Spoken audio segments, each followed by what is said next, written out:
अरे आई लो ए दीदिया ए मतवा जी अरे सब केहू बहरी आई लो का भेल रे? एगो खुशखबरी लेके आल बनी हो।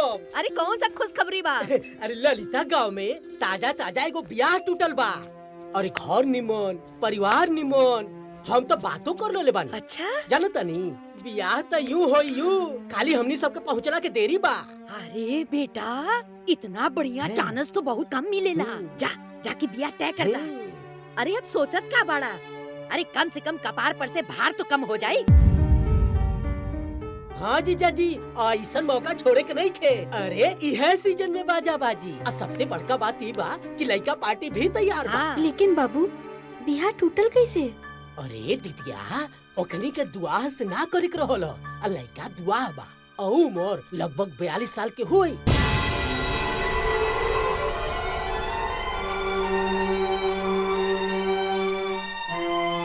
42 साल के दुआ से हम अपने बेटी का बियाह ना करब।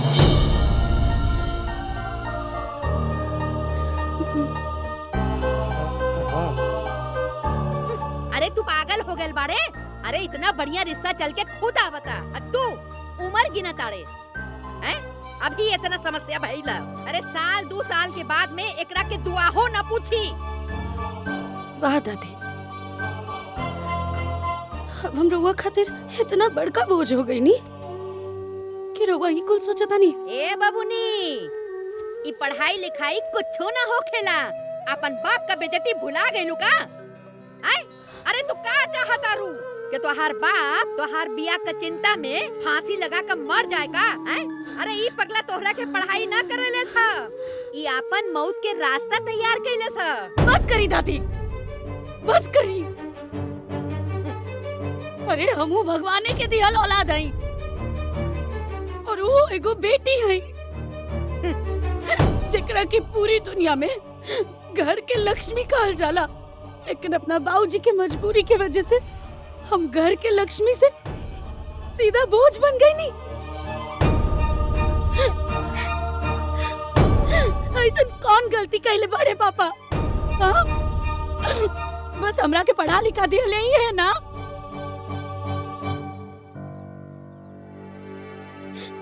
ये बाकी उनके सजा मिल रहा बा ना इस समाज से, घर से, रहुआ से।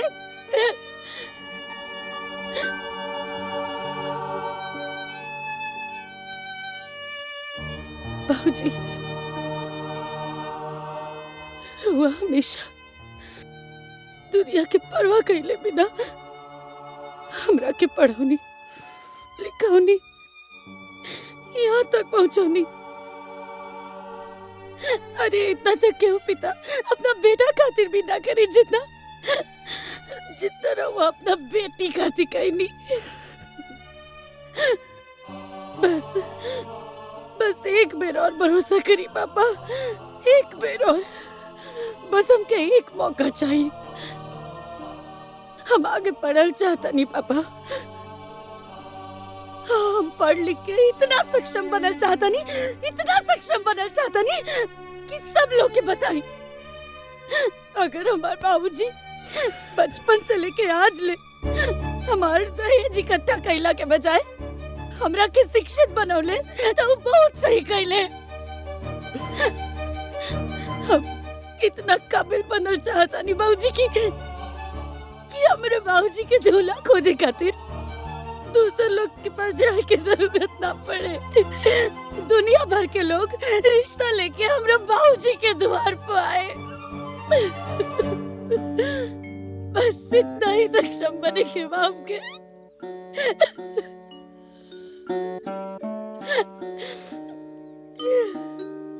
और हम रउआ से वादा करता नहीं हमरा वजह से जे केहू भी रउआ की बेइज्जत कइले बा, हमके पढ़ौला के वजह से जे केहू भी रउआ के हीन समझ ले बा, उस सब लोग के सामने रउआ फक्र से कहब कि हमार बेटी हमार शान ही है।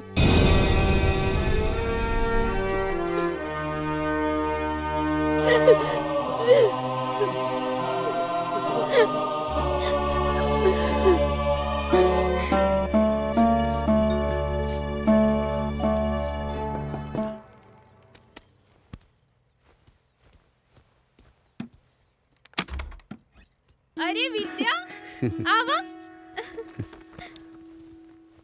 हाय दी चाचा अल्लाह बैठी चाचा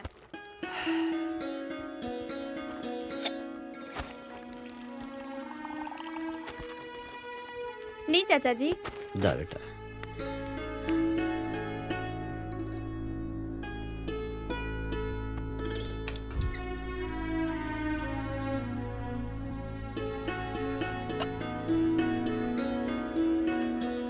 बेटी हम जाते हैं। अरे चाचा जी चाय बनाओ तनी चाय पी के जाए। ना बेटा लेट हो जाए और रात हो जाए। हाय ला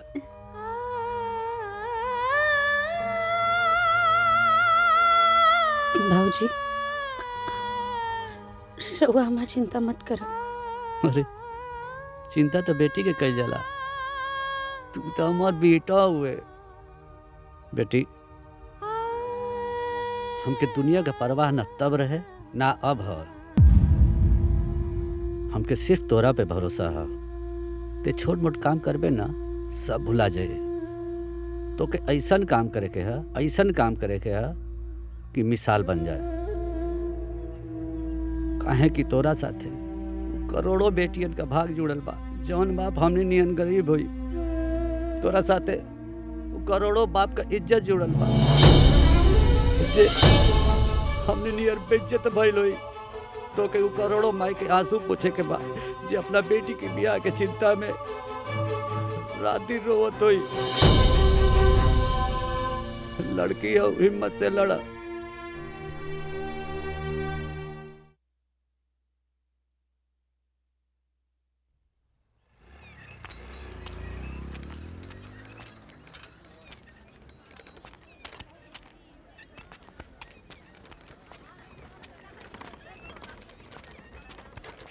हाँ सर हम यहाँ पे पहुँच गए हैं, अभी थोड़ी देर में वो आने वाली है। अच्छा अरे अरे ए महाराज ये रिक्शा आगे से हटाइए। साहब हमार बेटी आए वाली बिया वही के ले जाया नहीं। अरे आपकी बेटी प्रधानमंत्री है क्या? 2 कदम पैदल नहीं चल सकती है। अरे महाराज उधर लेके जाइए, ले जाइए। ठीक है। गाड़ी यहाँ साइड में लगाओ। सुनो कैमरा इधर पैन करके रखना, जो भी फुटेज मिलेगा यहीं से मिलेगा। सुनो तुम ध्यान से अपना काम करते रहना। बाबू क्या होता कितना कैमरा वैमरा ले करके भीड़ लगौले बाड़ा जा। अरे चाचा एगो लड़की यहवे कोनो गांव के हिया जौन बहुत बड़का परीक्षा आईएएस टॉप कैले बिया। अच्छा हमरो बेटी आवत है वो शहर में पढ़े ले।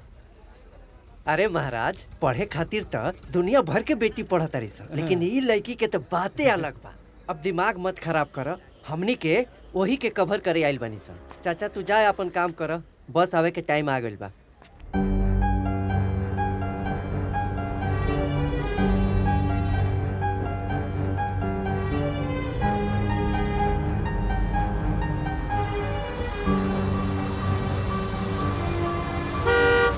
हाँ चलो चलो चलो जल्दी चलो जल्दी चलो।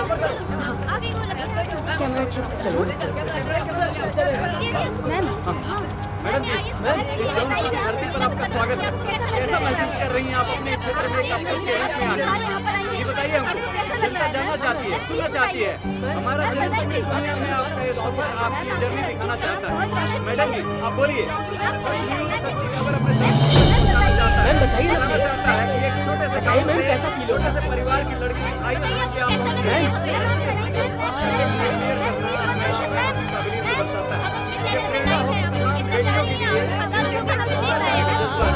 बताइए मैडम कैसा रहा आपका सफर? कैसे क्लियर किया आपने यूपीएससी का एग्जाम? कितनी मुश्किलें रही, कितनी कठिनाइयां सामने आई? कुछ कहिए मैडम जी, कुछ बोलिए। जनता आपको सुनना चाहती है। इतनी बड़ी सफलता मिलने के बाद एक खामोशी आपको शोभा नहीं देती। कुछ तो बोलिए मैडम, कुछ तो बोलना पड़ेगा मैडम, कुछ तो बोलना पड़ेगा। जनता आपको सुनना चाहती है। मैडम हम चाहते हैं कि आप अपनी खामोशी को तोड़िए और अपने सफर की पूरी कहानी अपनी जुबानी हमारे दर्शकों को सुनाइए। कुछ कहिए मैडम। मैडम इस तरह मीडिया के सवालों का जवाब दिए बिना मत जाइए, हमारे दर्शक ये जानना चाहते हैं। मैडम कुछ तो बोलिए आप।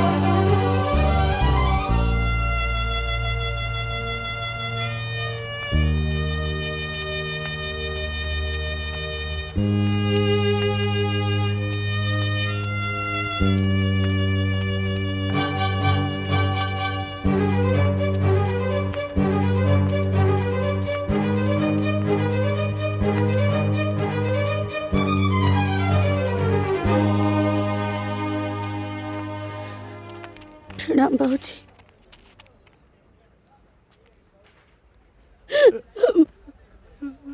हम आईएएस के परीक्षा में टॉप करने वाली बाबूजी। बेटी बेटा अब हम रिक्शा पर बैठा के झूम झूम के चलाई बात चला अब। ना बाबूजी,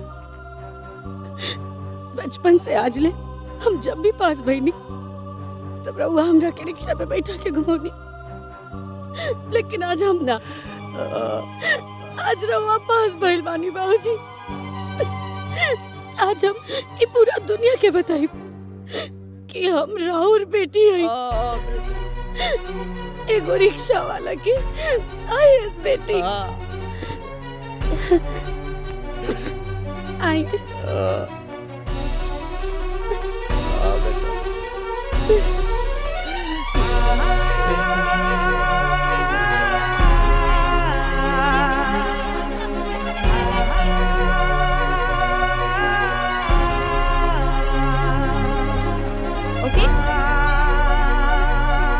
कहते हैं कि लहरों से डर के नौका पार नहीं होती और कोशिश करने वालों की कभी हार नहीं होती।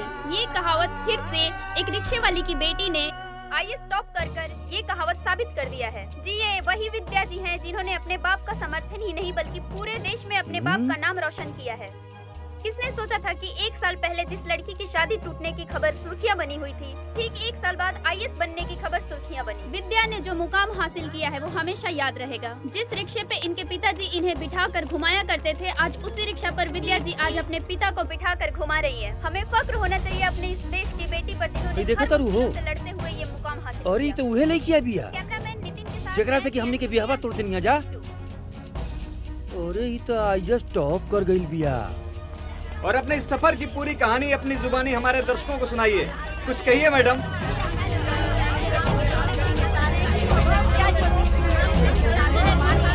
अरे विद्या बिटिया रिक्शा चलावती है।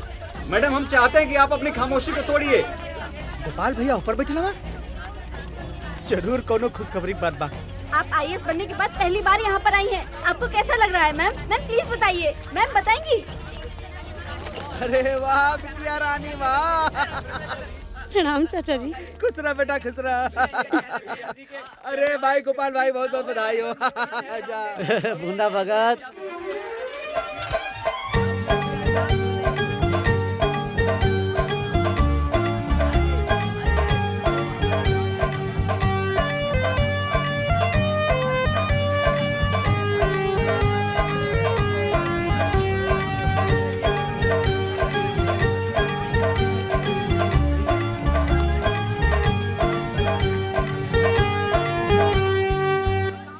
जानते हैं?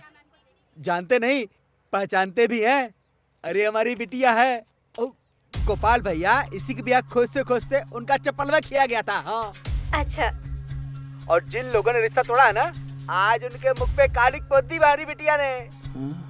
और जब स्कूल जा रही थी कॉलेज, हमारा सिनेमा चौड़ा होके बम बम हो गया था कि हमारी बिटिया है। विद्या जी, पहले आपके पिताजी आपको बिठा के घुमाया करते थे, अब आप अपने पिताजी को बिठा के घुमा रही हैं। आपको कैसा लग रहा है बताइए विद्या जी, बताइए।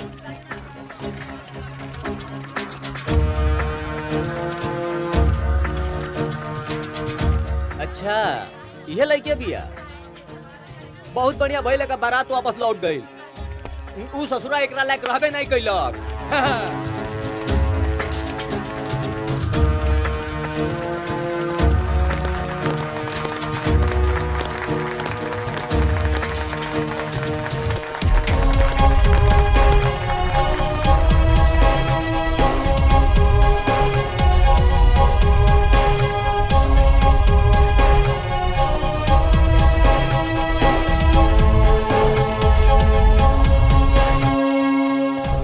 भाई रिक्शा वाले की बेटी तक कमाल कर गई।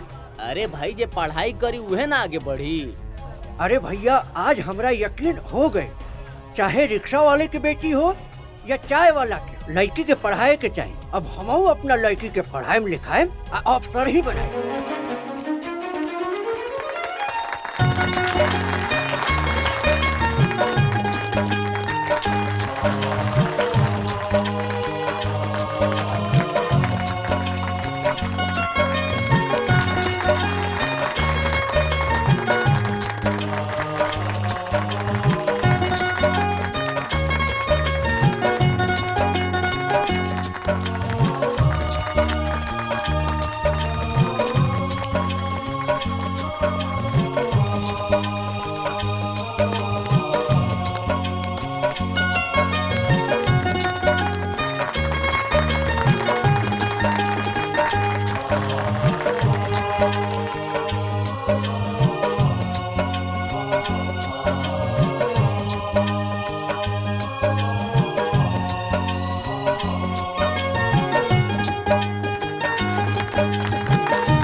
बार अपने जिला में कदम रख के आपको कैसा लग रहा है? विद्या जी, आपको पूरा देश देख रहा है, आप अपने गाँव वालों को, अपने देश वालों को क्या कहना चाहते हैं? अरे भैया, मार्कशीट और सर्टिफिकेट के वैल्यू जानी ना, जे देखी वो सरवन के औकाते ना रहे एकरा से ब्याह करे के।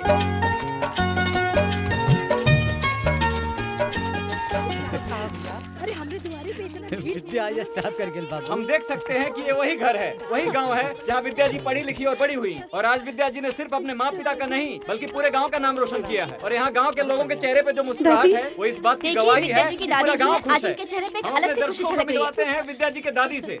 दादी जी, आप क्या कहना चाहेंगी इस खुशी के मौके पर? आज इनके चेहरे पे एक अलग सी खुशी झलक रही है। आइए इनसे कुछ बात करते हैं। तो दादी जी, आप मुझे ये बताइए कि आपकी पोते ने इतनी बड़ी सफलता हासिल की है, आप इसके बारे में क्या कहना चाहेंगे? अरे ये सब तो ठीक हो, बस एक उम्मीद बा कि हमार बिटिया रानी का बियाह अच्छे घर में हो जाए। आपकी बेटी ने आईएएस टॉप किया है, तो आपको शादी के बारे में क्या अरे सोचना जब है? लड़की सियान हो जाए तो ओकर सही समय पर बियाह हो जाए तो बहुत अच्छा रहला।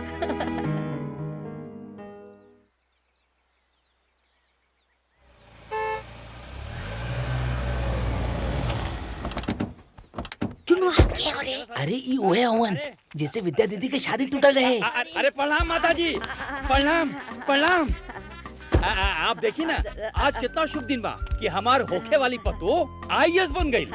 जानत नहीं हम कि हमार पतो हीरा हो, चमकबे कोई। आ देखी चमक गईल। देखी अब ना हम अपना पतो के बड़ा धूमधाम से ले जाए बदे पूरा तैयारी करके आइल बानी। अच्छा अच्छा बैठी, हम गोपाल हाँ, की बुला के आवत। जाई जाई। गोपाल, चल ए गोपाल, बैठ, अरे गोपाल। जय हो भगवान, भगवान गलती माफ करा। बड़के पापा जी, जे लोग दीदी के बारात वापस लेकर रहले वो लोग फिर से आइल बाड़े। के आई? अरे बेटा, भगवान बनवासी आ गए रे। हाँ, अरे उन लोग खुद चल कर आए लवन। अरे बेटा, बाहर बारात उरात सब तैयारी करके आए लवन। ए बेटा, बस जल्दी से तय सब करके हमार बिटिया का ये साल ब्याह कर दा। हाँ चलो बच्ची। चल। बाबूजी रुकिए, का भेल बेटी? हमके कुछ बात करे के बा। आई तो अंदर चलिए। का बात करे क्या? तोरा के मालूम बा? का बात बा? समझ नहीं क्या बता, समझ में नहीं क्या। हमके कुछ नहीं बताया। दीदी का बात बा? का बात बा बिटिया? अरे बात अरे का बा? 2 मिनट, बस 2 मिनट रुकिए। अरे कहा बताई?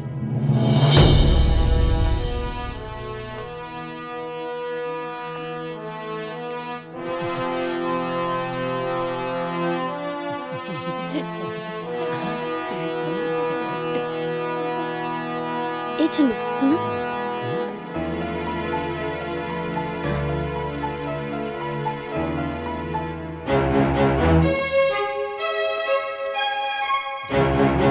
एकर किस्मत कब बदल जाए की जानता।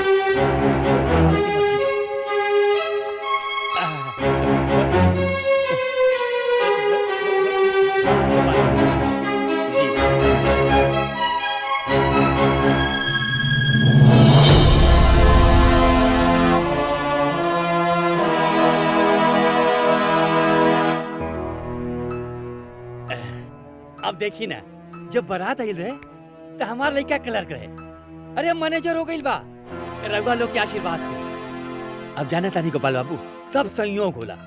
अब वो दिन संयोग ना रहल, बियाह ना हो पावल।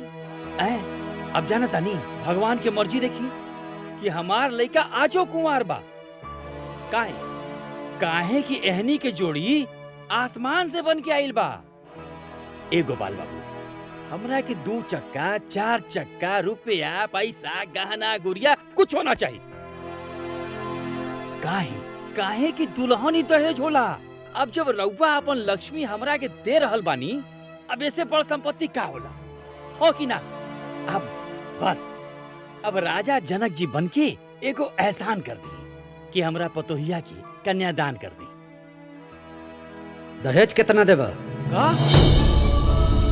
और लड़की वाला दहेज मांगेला जी? इ तो लड़की के बेचला के बराबर भइल। लड़का वाला दहेज मांगी तो शान है, और लड़की वाला दहेज मांगी तो बेचल का है। हमार लड़की तोहरे लड़का से लाख गुना बढ़िया है। अरे रघुआ का कहो तानी कुछ समझा तानी? इस समाज का कही महाराज? समाज उहे कही जौन हम कहो। पहलू काबिलियत के है, चाहे बेटी हो के चाहे बेटा। परिवार संभाले बेटी, वंश बढ़ावे बेटी, प्रतिष्ठा बढ़ावे बेटी, दहेज लिया बेटा के बाप। सबके खिया के भूखे पेट सोए बेटी, दहेज लिया बेटा के बाप। सास ससुर ननद देवरानी जेठानी सबकर गुलामी बजावे बेटी, दहेज लिया बेटा के बाप। अब हम समझ गेली, हमरा के माफ कर दी। रउआ हमार आँख खोल देनी, हमरा के अपन गलती के एहसास हो गई। अब रउआ हमरा के ढेर बेइज्जत मत करी। हम 2 गो साड़ी पर ब्याह करे खातिर तैयार बानी। तोहरे जैसन छोट सोच वाला ना हमरे जैसन बड़ सोच वाले के रिश्ता ना कर सकेला। हमार बेटी IAS अफसर है ना, हमार शान है, हमार पहचान है। जा यहाँ से। एक बार फिर सोच ली गोपाल बाबू। तू जा यहाँ से।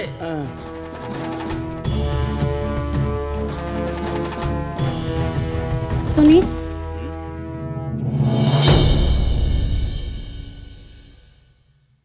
अपना बाबूजी की तरफ से रउआ लोग से हम माफी मांगतानी।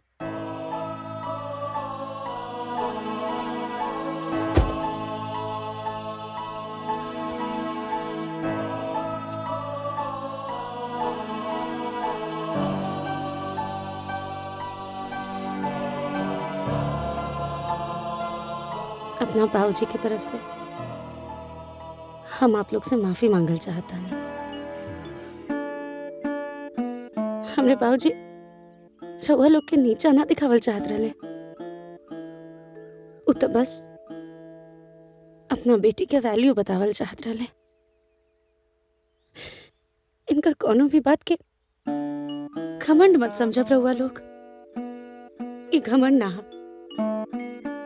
एगो बेटी के पिता के मन में इतना साल से दबल गुस्सा और दुख है। सॉरी, रउआ लोग जाइए please. I am sorry.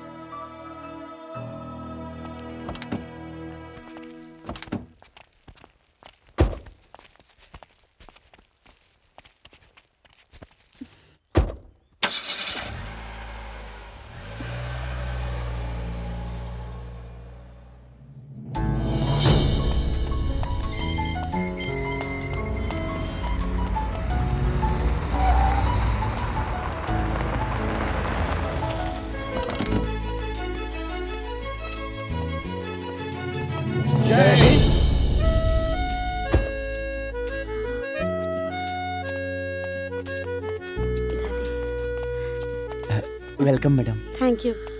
Mishra ji, tempo से सब सामान घर पर शिफ्ट करवा दीजिए। आई दादी, आई बाबूजी।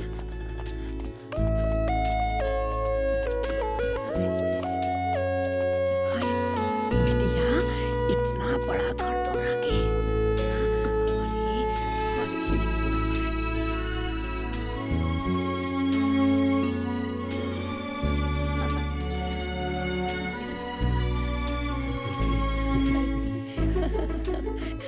अरे बेटी, रहे खातिर इतना बड़ा घर। अरे बाहर मर्द लोग तोरा के सलामी ठोकत रहल। अरे बेटी, हम समझ गईली तू कोनो बड़का काम कैले हो। अरे हम न समझली। हाय बेटा करत रहले, लेकिन तू तो बेटी हो के भी बेटा से बढ़ के काम कर देलू। आज हमरा के तोरा के सलामी ठोके का मन करत हो।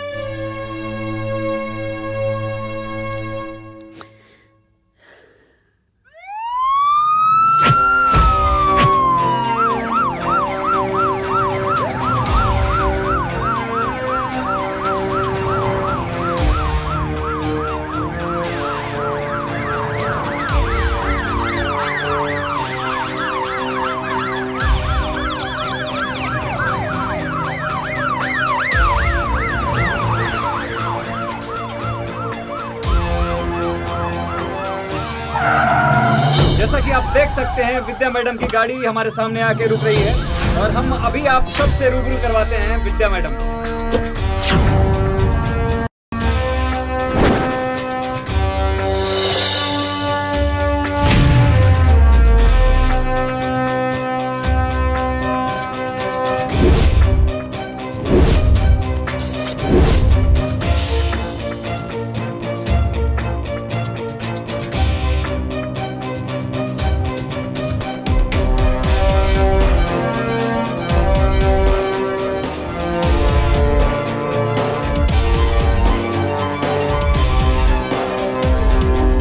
सारे एसओ आ चुके हैं? Yes ma'am. 15 मिनट बाद मीटिंग करेंगे। Thank you. Jai Hind madam.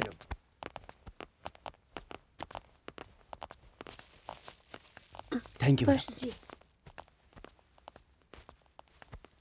Thank you ma'am.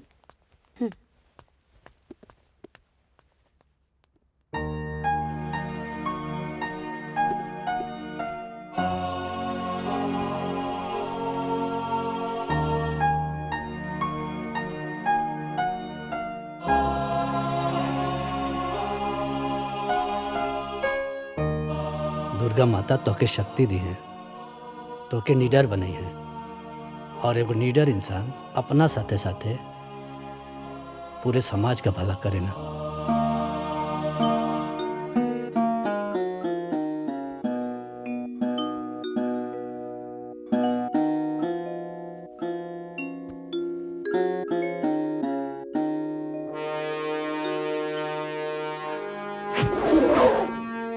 हमारे जिले को अच्छे से चलाने के लिए मुझे आप सबके सपोर्ट की जरूरत है। Yes madam. जिले के हर ब्लॉक में, हर गांव में होने वाली हर एक शादी में लेन देन की पूरी लिस्ट मुझे शादी से पहले चाहिए। अगर किसी भी सामान को देखकर ऐसा लगा कि दहेज लिया या दिया जा रहा है, तो दहेज लेने वाले और दहेज देने वाले दोनों के ऊपर सख्त कार्रवाई होनी चाहिए। और अगर किसी ने भी ये कार्रवाई करने में हिचकिचाहट की, तो उनके ऊपर सख्त से सख्त कार्रवाई मैं करूंगी। जी मैडम।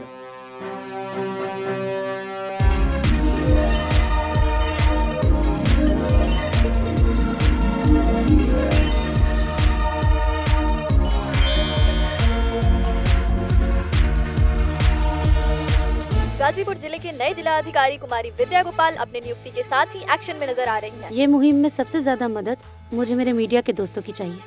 अगर आप लोग हमारा साथ देंगे तो हमारे जिले की कोई भी लड़की कभी भी दहेज की आग में नहीं जलेगी। Thank you.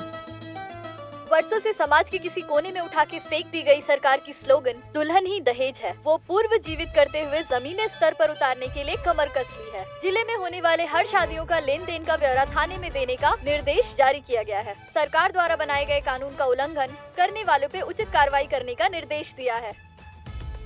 बेटी माँ बाप के दुख समझे ले, बेटी के पढ़ावा, आगे बढ़ावा, अफसर बनावा। वाह चाची वाह, दहेज लेवे वाला भी पकड़ाई और दहेज देवे वाला भी। हाँ बाबू। हाँ, अब तो दहेज लेवे वालन के खैर नहीं के। हाँ देखा जाए वीर, अब तो जे दहेज लेके ब्याह करी ना, ओके तो जेल जाए के पड़ी और ना तो जिला छोड़े के पड़ी, ना तो ई ना केहू के छोड़ी ना। दहेज कम भइल बा। और जनता के लिए एक टेलीफोन नंबर जारी करते हुए पुलिस के साथ खुद विद्या गोपाल जी जीरो ग्राउंड पर उतर चुकी हैं। संजना जी, दिस इज करस्पॉन्डेंट अमरीना। ये जो डीएम साहिबा ने कदम उठाया है वो काबिले तारीफ है। बहू बहन बेटियों में एक खुशी की लहर साफ दिखाई पड़ती है। अगर उन्हें किसी भी तरह की तकलीफ है तो वो सीधे टोल फ्री नंबर 18002929929200 बाबूजी, पे कॉल करके रवा अपनी खुश रिपोर्ट तबानी ना? लिखवा सकती हैं। बेटी, जेकर बेटी इतना बड़ काम कैले होखे, ओकर बाप काहे ना खुश हो। बेटी आज छाती चौड़ा हो गई, ते हमार शान बाड़ी। बेटी बस एके हमार अरमान बा, का बाबूजी? तोर शादी कोनो अच्छा लड़का से हो जाए और हम कन्यादान करके पुण्य कमा लिए।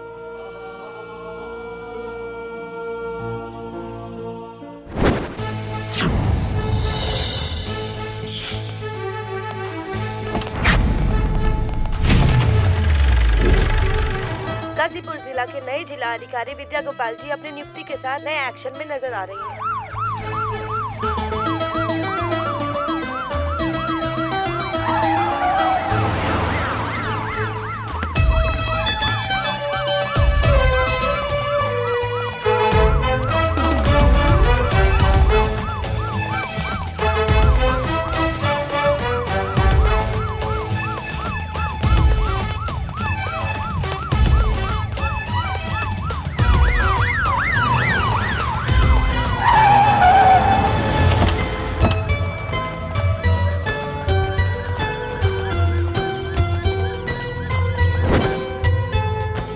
कदय संभव के संभव तू हिम्मत के हथियार से हार के आगे जीत हो केला हारो न कबो हार से तू अखियन के नींद भगा दो नहीं चेतना दिल में जगा दो जीवन के ये लक्ष्य बना के मंजिल ऊपर चढ़ा तू लड़की हाउ लड़ा दहेज लेकर शादी करेगा?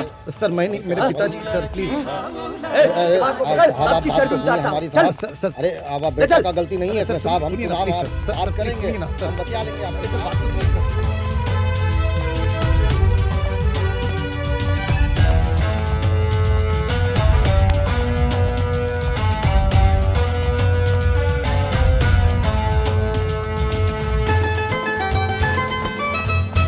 मैडम कहीं ऐसा तो नहीं समाज सुधार की आपकी मुहिम लड़कियों के लिए अभिशाप बनती जा रही है? मैडम आप ये जो दहेज लेने वालों को उठा रही हैं, ये कार्रवाई आखिर कब तक चलेगी? जी मैम बोलिए कुछ।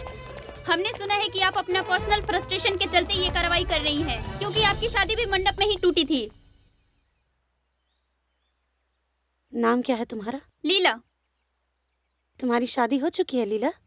पापा ढूंढ रहे हैं। अच्छा, तो क्या तुमने अभी हाल फिलहाल में अपने पिताजी को ध्यान से देखा है? उनके जूतों को देखा है? उनके बॉडी लैंग्वेज को देखा है? नहीं। अगर देखी होती तो उस चेहरे के पीछे का रोता हुआ चेहरा, उनके जूतों की घिसी हुई एड़ियां और उनके झुके हुए कंधों को देखकर तुम्हें यह पता चल जाता कि इस देश में एक बेटी के बाप का दर्द क्या होता है। ऐसी कोई शादी नहीं है जिसमें बेटी के बाप का कुछ बिका ना हो। ऐसी कोई शादी नहीं है जिसमें किसी बेटी की माँ का कुछ गिरवी ना रखा गया हो। मैडम लेकिन लेन देन विवाह का एक अंग है। ये एक ऐसा सड़ा हुआ अंग है जिसमें बीमारी लग चुकी है और इसे काट के शरीर से दूर फेंक देना ही भलाई है। अगर सिर्फ सरकारी आंकड़ों को ही देखा जाए तो हर 1 घंटे में एक लड़की की मौत दहेज की वजह से होती है, और ये तो सिर्फ सरकारी आंकड़े हैं। तो फिर आपके हिसाब से शादी के सिस्टम को खत्म कर देना चाहिए। शादी कोई सिस्टम नहीं है, शादी तो 2 परिवारों का मिलन है, और 2 लोग के मिलन में जिम्मेदारी किसी एक पर ही क्यों? अरे शादी तो बेटी की होती है, लेकिन लोगों को सिर्फ इतना ही ख्याल रहता है कि लड़की लेकर क्या आई है, 2 चक्का या 4 चक्का। अरे उसने पढ़ लिख के मेहनत करके कौन सी डिग्री हासिल की है, इससे किसी को कोई फर्क नहीं पड़ता। दूल्हा भले रावण हो, लेकिन दुल्हन हमेशा सीता होनी चाहिए। परिवार वाले भले कौरव क्यों ना हो, लेकिन बहू द्रौपदी होनी चाहिए। पर एक बात याद रख लीजिए आप लोग, इस कलयुग के दहेज रूपी दानव के चीरहरण से हमें बचाने के लिए कोई भगवान कृष्ण नहीं आने वाले हैं। हम सबको ही एक दूसरे के लिए कृष्ण बनना पड़ेगा। एक दूसरे की मदद हम सबको ही करनी पड़ेगी। हम सबको ही कोशिश करके एक दूसरे के लिए अच्छा ससुराल और अच्छा दूल्हा ढूंढना होगा। वो कैसे? मान लो कि तुम्हारी शादी एक गांव में तय हुई। जिस गांव में तुम्हारी शादी तय हुई है, उस गांव की बहन, भाभी, माँ, हर कोई अगर ये जिम्मेदारी उठा ले कि तुम्हें उस दूल्हे की सारी सच्चाई बतानी है, तो क्या तुम्हें शादी में आसानी नहीं होगी? अरे बेटी के माँ बाप तो लड़के की मौजूदा स्थिति देखकर शादी तय कर देते हैं, लेकिन गांव की बहन बेटियों को उस लड़के की और उसके परिवार की पूरे अतीत की सच्चाई पता होती है। बस यही सच्चाई अगर वो दुल्हन और उसके परिवार को पहुंचा दे, तो कोई माँ बाप अपनी बेटी को आग में नहीं झोंकना चाहेंगे। किसकी शादी, कहाँ, किस घर में, हमें कैसे पता चलेगा मैडम? ये डिजिटल इंडिया का टाइम है। इस डिजिटलाइजेशन को अपनी लाइफ सेट करने के लिए इस्तेमाल करना चाहिए, वेस्ट करने के लिए नहीं। आज ही से डीएम ऑफिस के फेसबुक और इंस्टाग्राम के ऑफिशियल पेज से एक कम्युनिटी बनाई जाएगी, दुल्हन ही दहेज है। मेरा आप सब लोगों से भी निवेदन है कि इस न्यूज को जितना हो सके उतना स्प्रेड कीजिए, और हमारे जिला की जितनी लड़कियां हैं हर कोई उस कम्युनिटी को ज्वाइन करे। और उस कम्युनिटी में जिसकी जहाँ शादी हो रही है वो सारी डिटेल्स शेयर करें और साथ ही में दूल्हे की सारी डिटेल्स शेयर करें। फिर उस लड़के के बारे में बाकी कोई भी लड़की जो भी कुछ जानती हो वो डिटेल भी उस कम्युनिटी पर शेयर करें। अगर कोई काम एक आदमी अकेला करता है तो वो सिर्फ काम होता है, लेकिन अगर कोई काम सब लोग मिल के करते हैं तो वो एक आंदोलन बन जाता है और आंदोलन के बाद ही आती है क्रांति। धन्यवाद। जैसा कि आपने देखा, डीएम विद्या गोपाल ने दुल्हन ही दहेज है मुहिम में सबका साथ मांगा है। उन्होंने आगे ये भी साफ कहा है कि उनके लिए भी उनकी कम्युनिटी ऐसा ही रिश्ता ढूंढे जिसके परिवार में 3 पुश्तों ने ना दहेज लिया हो और ना ही दहेज दिया हो। अब हम बहनों को एक दूसरे की मदद करनी है और दुल्हन ही दहेज है कम्युनिटी को ज्वाइन करना है। You have a voice message.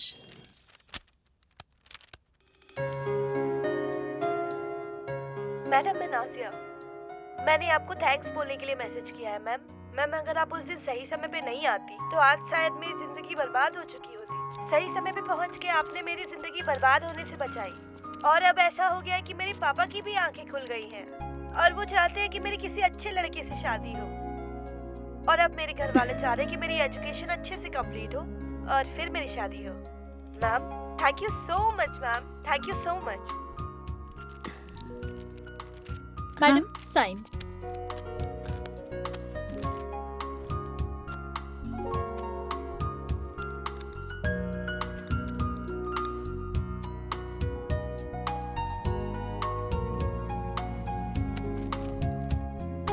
लीजिए।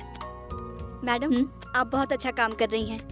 आपकी बनाई हुई कम्युनिटी दुल्हन ही दहेज है मेरी बेटी के लिए अच्छा रिश्ता ढूंढने में बहुत मदद कर रही है।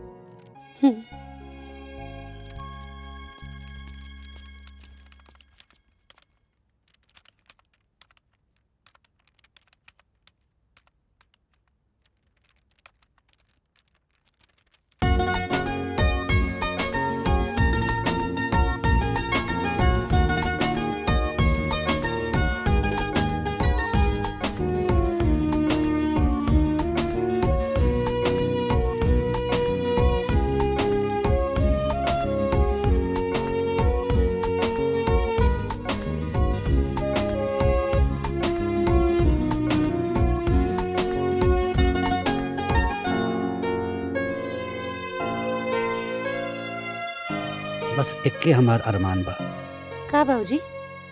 तोर शादी कोनो अच्छा लड़का से हो जाए और हम कन्यादान करके पुण्य कमा लिए।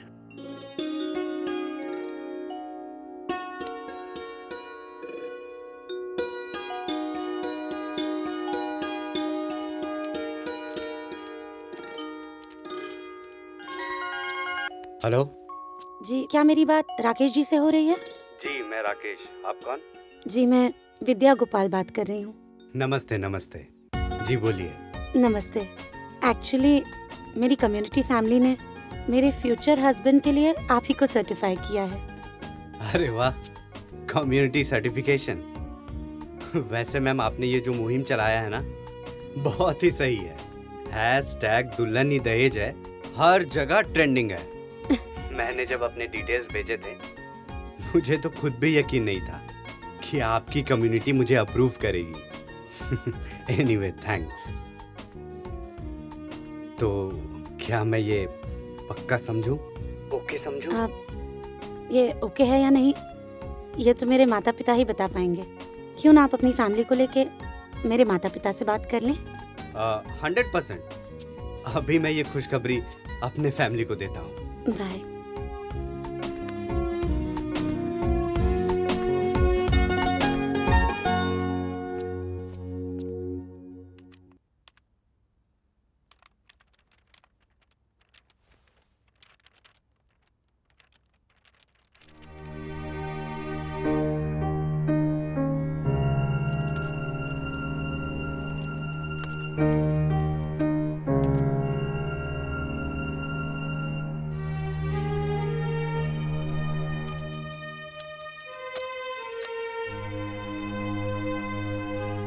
ना, हम अंदर ना सर प्लीज 5 मिनट खातिर हमरा जाए दी। हेलो राम सिंह जी। जय हिंद मैडम। जय हिंद। नीचे कुछ प्रॉब्लम है क्या? हाँ मैडम, एक औरत है ना आपसे मिलने के लिए बहुत जिद कर रही है। मैडम मुझे जरूरी बात करनी है आपसे। मैडम प्लीज मुझे आपसे मिलना है मैडम। अच्छा ठीक है, उसे अंदर भेजो। जी मैडम, लेके आते हैं मैडम अभी। ये जी गेट खोलो जल्दी। आइए चलिए।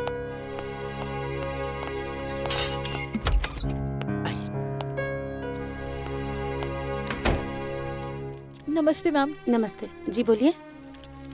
मैम आपकी शादी जिस लड़के से हो रही है ना, मैं उसकी बड़ी बहन हूँ। अरे अब बैठिए ना, खड़ी क्यों हैं? ओके। कुछ चाय कॉफी मंगाएं आपके लिए? नहीं मैम, थैंक यू। वो आप कह रही थी कि आपको मुझसे कुछ ज़रूरी बात करनी है। मैम अब आप मेरे भाई से शादी मत करिए। क्यों? मत करिए मैम। क्या आपके भाई शराबी हैं? नहीं मैम। तो उन्हें जुआ खेलने की लत है? नहीं।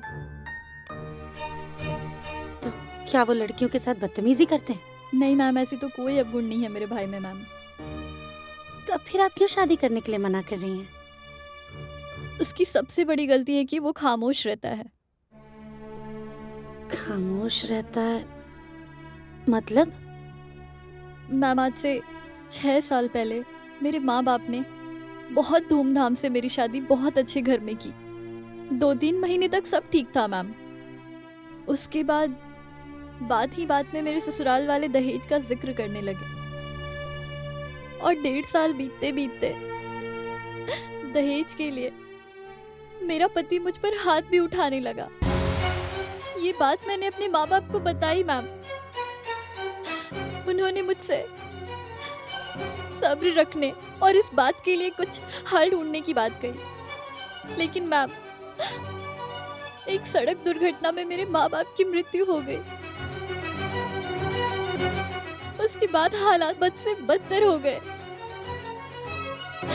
लेकिन मेरी जिंदगी में एक उम्मीद हुई जब मुझे पता चला कि मैं माँ बनने वाली हूँ। 1 साल तक मेरे ससुराल वालों ने दहेज की बात तक नहीं की, लेकिन बस मेरी बेटी के पैदा होने तक 1.5 साल तक मैंने जैसे तैसे अपनी और अपनी बेटी की जान बचाई मैम। पर जब मुझसे लगा कि अब मुझसे नहीं हो पाएगा, तब मैंने अपनी आखिरी उम्मीद अपने भाई से मदद मांगी। मैंने उससे कहा कि मैं ऐसे परिवार में नहीं रह सकती जहां सिर्फ मुझे दहेज के लिए रखा जाता है और मेरी बेटी उनके लिए बोझ है मैम। मेरे भाई ने मुझसे कहा कि वो मेरा और मेरी बेटी का खर्च तो उठा सकता है, लेकिन ये बदनामी नहीं उठा सकता कि जहां मेरे स्वर्गवासी पिता ने मेरी शादी तय की है वो रिश्ता गलत है।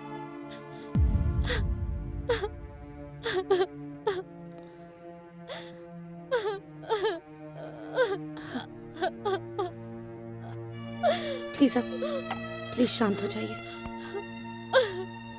आपके साथ इतना सब कुछ हो रहा था तो आपने पुलिस में कंप्लेन क्यों नहीं की? एक मजबूर और अकेली औरत कहाँ जाएगी मैम?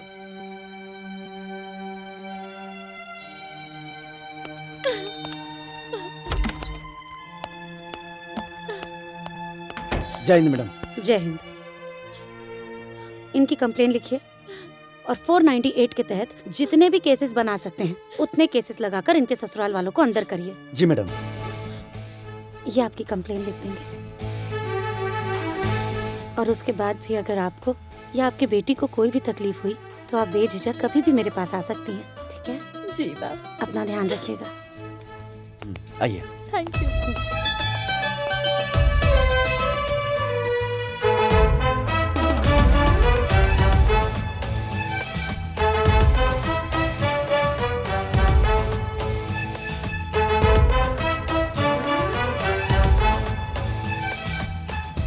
हेलो जी, मुझे कुछ जरूरी बात करनी है आपसे।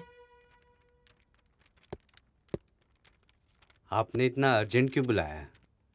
कोई जरूरी काम था? मेरी कम्युनिटी फैमिली में हमारे जिले की लगभग सारी बहनें जुड़ी हैं। और वो हर बहन एक दूसरे के सपोर्ट में खड़ी रहने को तैयार है।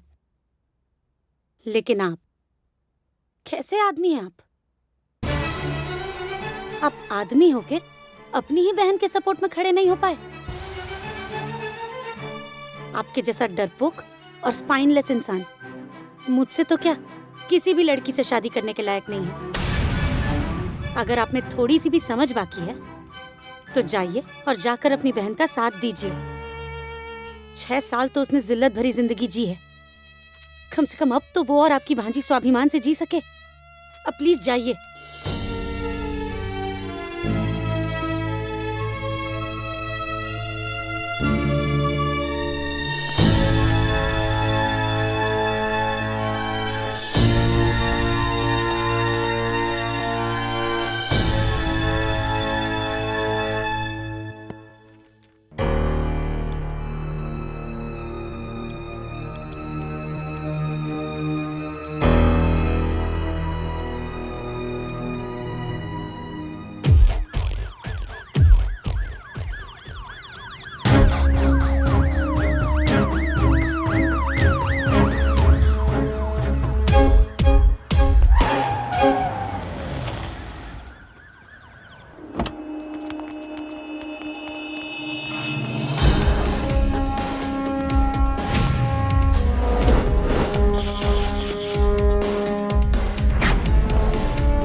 हेलो सर। जय हिंद। सर आप यहाँ? क्यों, मैं नहीं आ सकता क्या? नहीं सर, ऐसी बात नहीं, आप आइए ना सर प्लीज।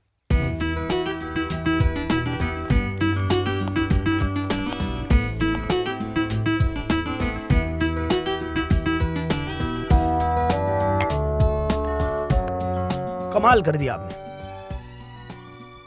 दुल्हन ही दहेज वाला जो आपने मुहिम चलाया है ट्रेंड करने लगा है।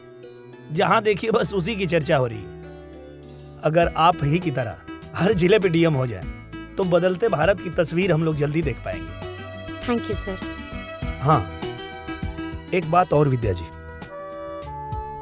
आप भी अब दुल्हन बनने की तैयारी कर लीजिए, क्योंकि आपकी शर्त के अनुसार मैंने वो फैमिली ढूंढ लिया है जिसमें 3 पुश्तों में ना कभी किसी ने दहेज लिया है और ना दहेज दिया है, और वो फैमिली आपके सामने है।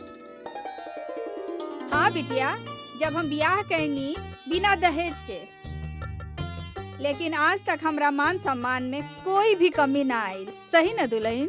सही कहानी अम्मा। हम तो अपना आपके बहुत सौभाग्यशाली समझिला कि ऐसन खानदान में हमार शादी भई। 1 रुपया भी दहेज ई खानदान में ना लिहल जाला, और ई खानदान के बहू बेटी के इतना मान सम्मान दिहल जाला, शायद ही कोनो खानदान में ऐसन बेटी बहू के सम्मान दिहल जात होई। सासू माँ बिल्कुल सही कह रहल बानी। हमके तो अपने ससुराल में अइले बस कुछ ही साल भइल, लेकिन ई कुछ साल में हम पूरी जिंदगी की खुशियाँ पाले ले बानी। हमके ई घर में बहू से ज्यादा बेटी के जैसन इज्जत और सम्मान मिलेला, और हम भी बिना दहेज के ही ससुराल में आइल बानी। और हम दुल्हा के छोट बहन है। वैसे हमहू जब शादी करब ना तो बिना दहेज के करब। बाकी लड़का के बा?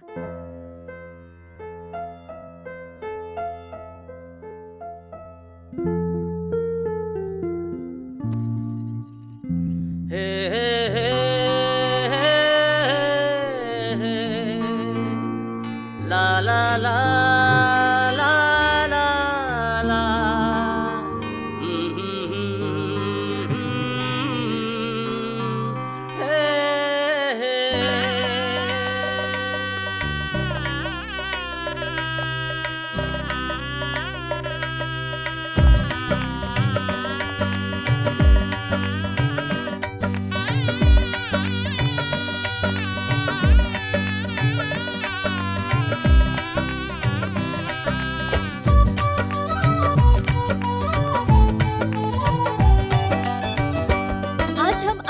विद्या गोपाल की शादी गृह सचिव विवेक कुमार जी के साथ डायरेक्ट लाइव दिखा रहे हैं। विद्या जी तो शादी के बंधन में बंध गयी, लेकिन उनके चलाए हुए मुहिम दुल्हन ही दहेज है को आगे बढ़ाना है। एक दूसरे का साथ देते हुए समाज में दहेज रूपी दानव को खत्म करते हुए हमें दहेज मुक्त भारत बनाना है। क्या आप हमारा साथ देंगे? माई, ये का हल्दी लौंग इलायची के बारे में पढ़ल बा? काहे ना पड़ी? तोरा भी दुनियादारी का पता बा। तोरा भले बेटा के लालसा ना हुई, बाकी हमरा तो तोरा दुल्हन के देह से बेटा के लालसा बा। अरे बड़का भैया के बेटा बा नू, और छोटका के भी बियाह होखबे करी। ये लोग के बेटा से तोर वंश बढ़ी का? अरे बाकी वहनियों के बेटा तो हमनिए के बेटा बानू। हाँ, वो बात तो तोर सही बा, बाकी हमरा अपन तीनों बेटा के बराबर चाहिए। तो काहे न समझत बाड़ू माई? चलो आवो, आ गए नहीं। तीनों को ना भरल चाहिए रे। अरे बड़को दुल्हन, बड़को, ए दुल्हन जी अम्मा जी। अरे केने बाड़ू हो? रवा आगे नहीं अम्मा जी। बड़ा उम्मीद से गई रनी हा। बस हरा दिया वाला बाबा लाज रखस। सुना, एकरा के घीस के दूध में मिला के सुबह सामना दुल्हनिया के पिलावे के बाद। हाँ ठीक ना? हरदिया वाला बाबा कला हो कि अब की बार पक्का बेटा होई। हाँ, ले जा। ठीक बा। जय हो बाबा। जाओ तू लोग बाहर खेला। हाँ हाँ।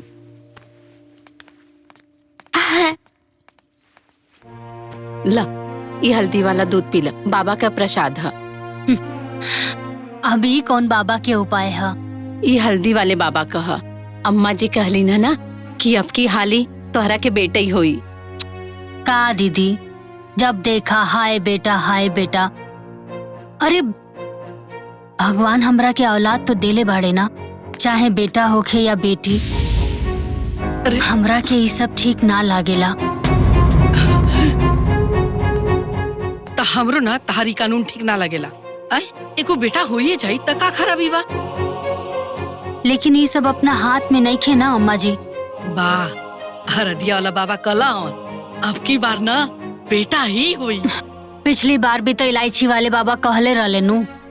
कितना बहस करेलू तुले? ई दूधवा पी लेबू तो तहर का घट जाई। ठीक बा, हम पी लेब। ना ना, हमरा सामने पिया। चला चुपचाप पिया। ला, अभी एक सप्ताह पिए के बाद समझ गईलू। भगवान करस अब की बार हमारा मन की बात जरूर सुने। दा चला।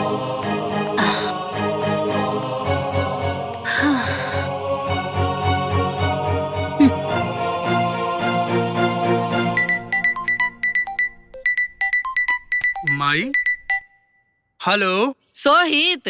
हाँ माई, गो लगता नहीं। खुश रहो बउआ। आ सुन ना, तोरा मछली भौजी के ना गोद भराई करता नहीं ते आवता रे ना? ना माई, हम तो ना आ पाए।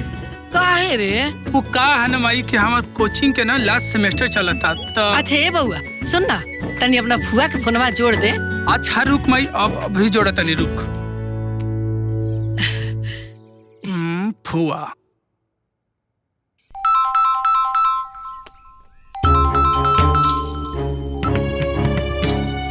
हाँ फुआ, गो लगता रे। खुश रहा। अब फुआ कहा कि माई लाइन पे बिया ना, तारा से बतियावल चाहतिया। तू रुका, हम फोन जोड़ा तनी। प्रणाम दीदी। खुश रहा। का हाल बा हो? सब बढ़िया बा दीदी। रउआ तो जानते बानी मछली के होनहारी बाटे। हाँ बतौले रहलू। अरे उ तो बड़ा मुंह जोड़ हिया हो, अब ठीक से रहे ले। हाँ ये दीदी जानता नी, हरदिया वाला बाबा कहले बाड़े कि अब की बार सारा लक्षण बेटा वाला दिखाई देता। भगवान करे कि बेटे होके। ए दीदी सुनी ना, काल गुद भराई रखले बानी, रउआ ना जरूर आई। ठीक बा। अरे हम तो दौड़ल आइब हो, काहे चिंता कैले बाड़ू। ठीक बा। प्रणाम दीदी। खुश रहा। अब जाता नी, ओहनियो लोग के कह दे। हाँ बाबूजी, ले जा।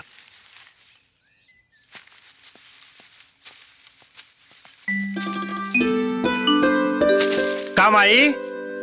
ए जी, बाजार से ना मिठाई मंगवा दे, कल मछली के गोद भराई करे के बा।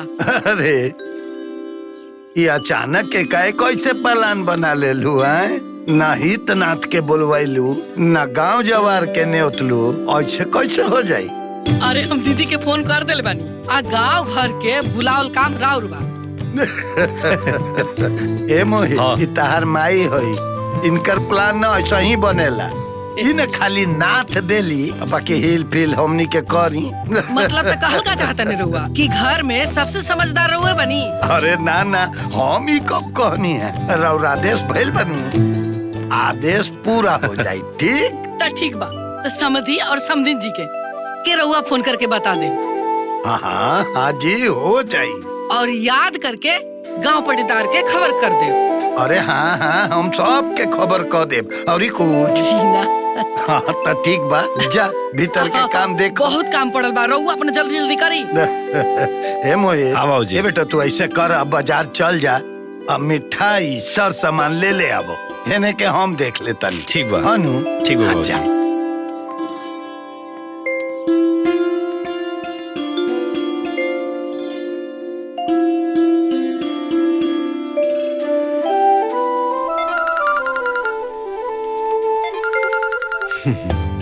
अरे समधी जी प्रणाम। हाँ समधी जी प्रणाम।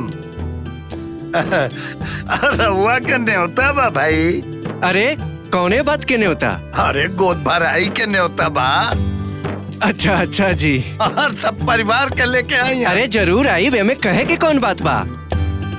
जी जी प्रणाम प्रणाम। प्रणाम प्रणाम। अरे उस समधी जी के फोन आइल रहा। हाँ। वो बिटिया के गोद भराई के रस्म बा, चले के बा हमने। हाँ एकदम चले के।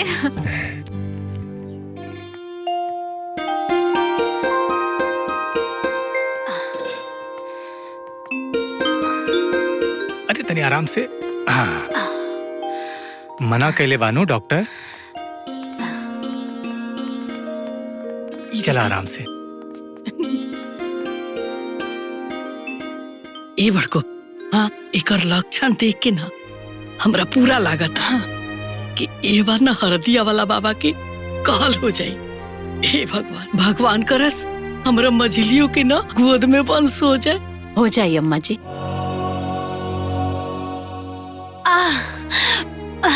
दीदी कुछ ना हो गए कुछ बस बस बस हो गए बस। हाँ बस।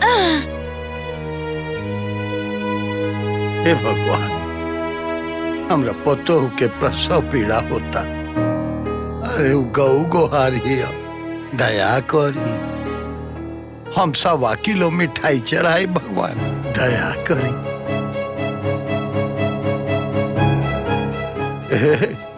टाइम कितना हो खता? 12:30 बजे था बाबूजी।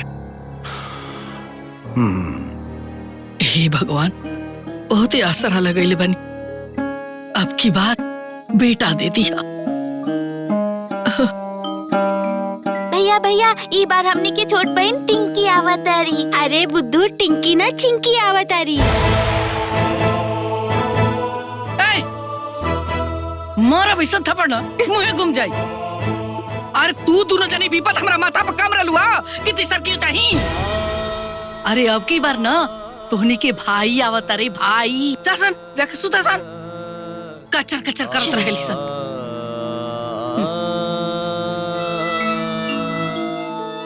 हे हरदिया वाला बाबा, अपना हरदी के लाज रखिए। अब की बार ना समाज में हमारा सर ऊंचा कर दिया, हमरा के पोता दे दिया बाबा।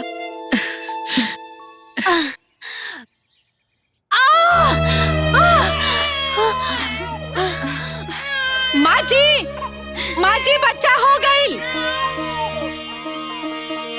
हाँ हाँ हाँ, चलिए चलिए। अम्मा जी बच्चा हो गई। बेटा भइल ना? नहीं, बेटी भइल बिया।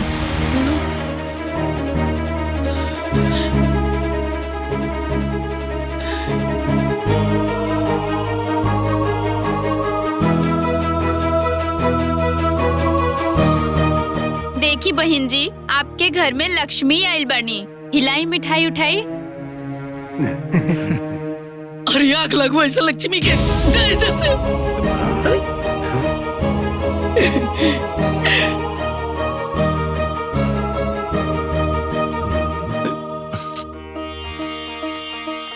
अरे जाय दी, माई तो ऐसे ही बोलेली। ई ली मिठाई खातिर।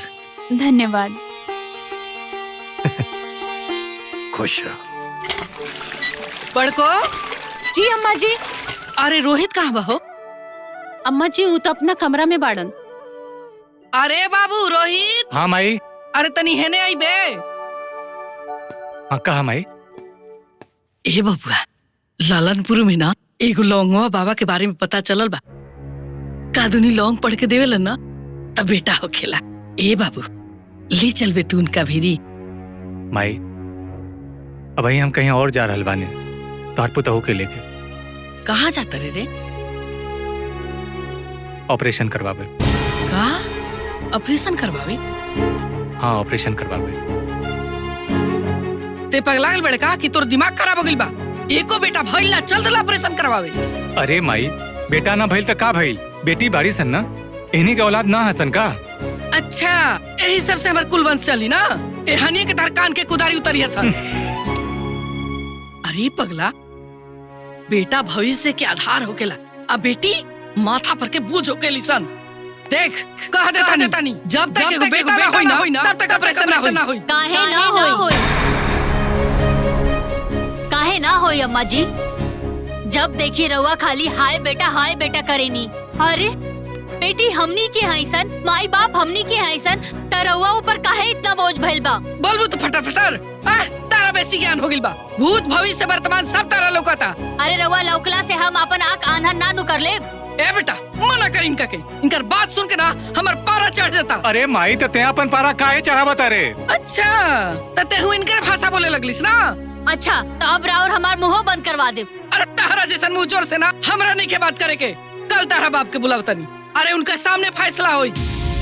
हाँ तो बुला ली रउआ बाबूजी के, बुला ली। चला। हे भगवान का हो रहल बा हमरा घर में?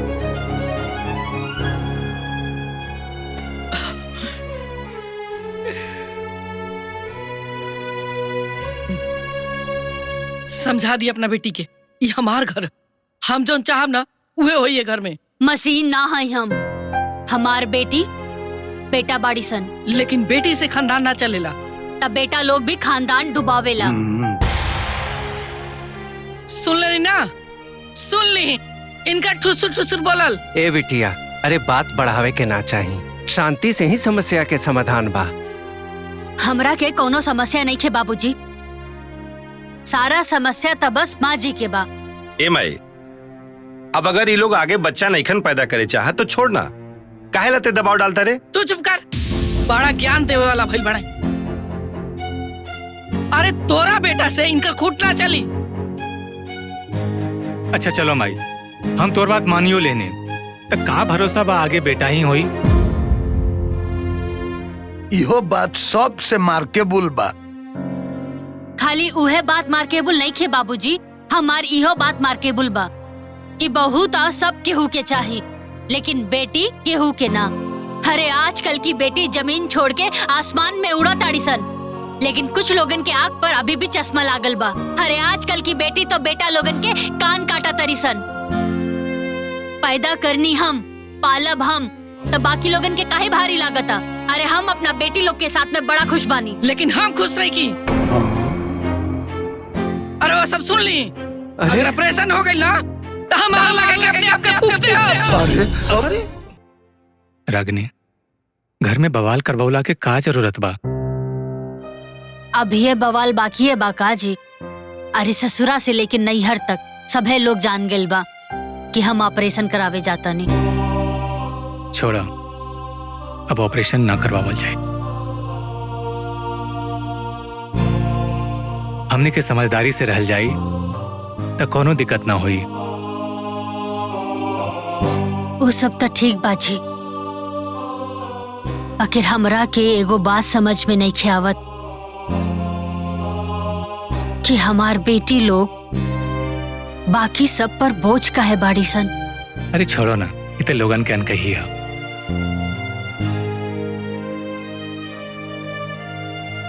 लोग खातिर भले हमार बेटी बोझ बाड़ी सन,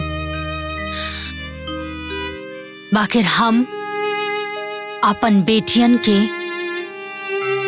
मिसाल बना के दिखाई।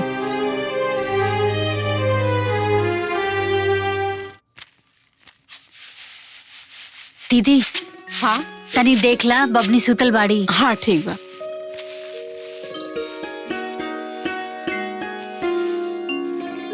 हाँ बबनी सुतल बिया। ठीक बा।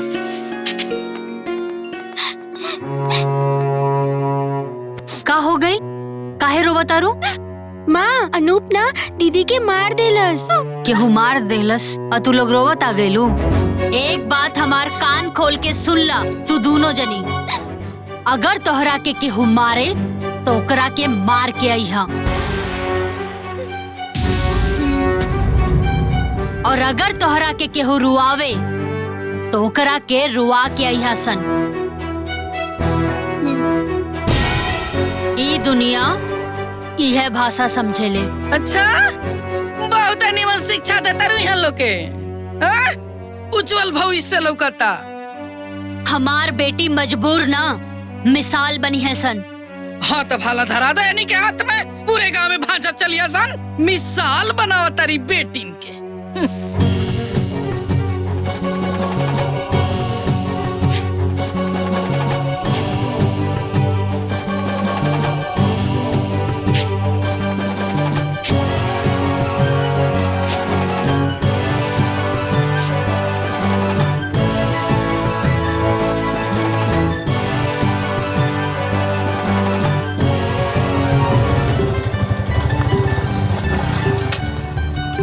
चलो उतरा।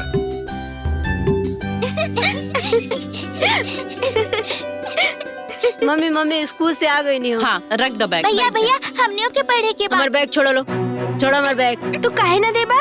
हम अपन बैग तरह के ना दे। ए दीदी बैग छीन लेवे के। छोड़ो हमार बैग। छोड़ो हमार बैग। छोड़ो हमार बैग। छोड़ो बैग।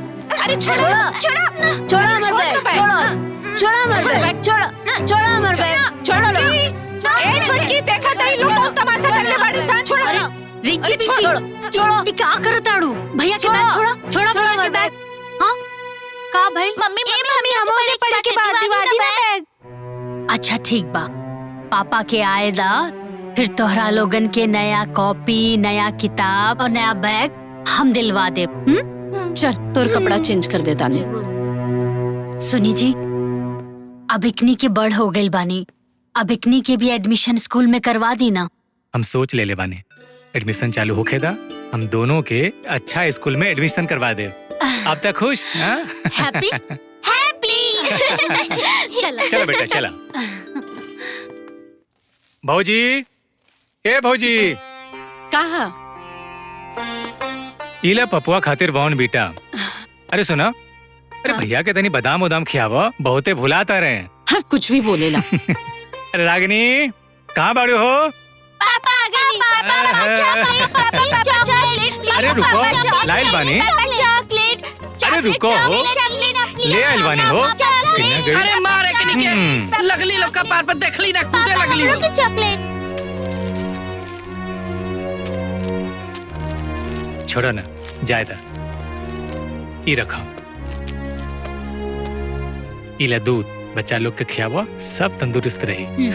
हाँ बनावा तंदुरुस्त, तारा माथा पे के बोझा ना उतरिया सान।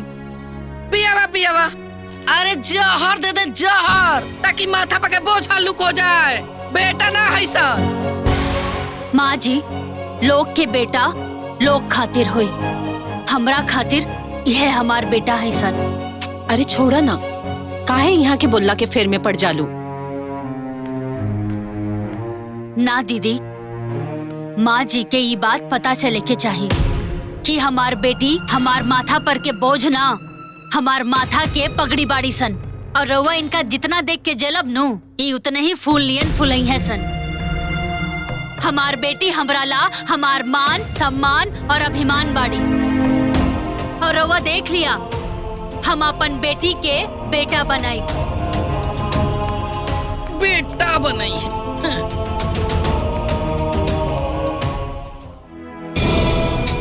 मम्मी ना रोई, प्लीज मम्मी। मम्मी मत रो। मम्मी मम्मी मत रोआ। प्लीज मम्मी मत रोआ।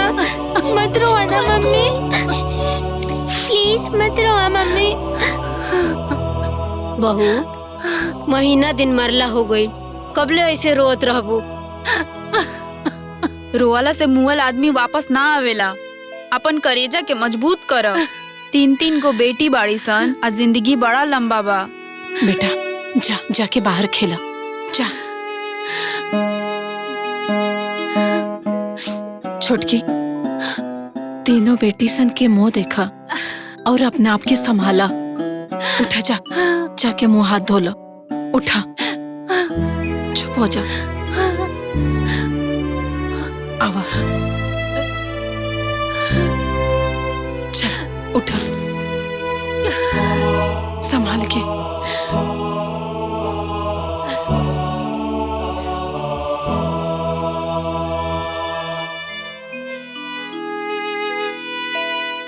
चाचा चाचा, पापा ना सुतल रहलन, पापा का केहू सुतते में उठा के लेके चल गई। इस सब के कलश है बेटा? दादाजी कहत रहले कि पापा अब कब न आई है। काहे कि तार पापा मर गइल बाड़न। पप्पू, पापा मर गइल बाड़न तो अब ना आई है का? ना बेटा, पापा जरूर आई है। अरे पप्पू कुछ ना बुझाला, बुद्धू है, कुछ बोलत रहेला। तू तो हमार शेर बेटा हो ना। हाँ, पापा जरूर आई है बेटा।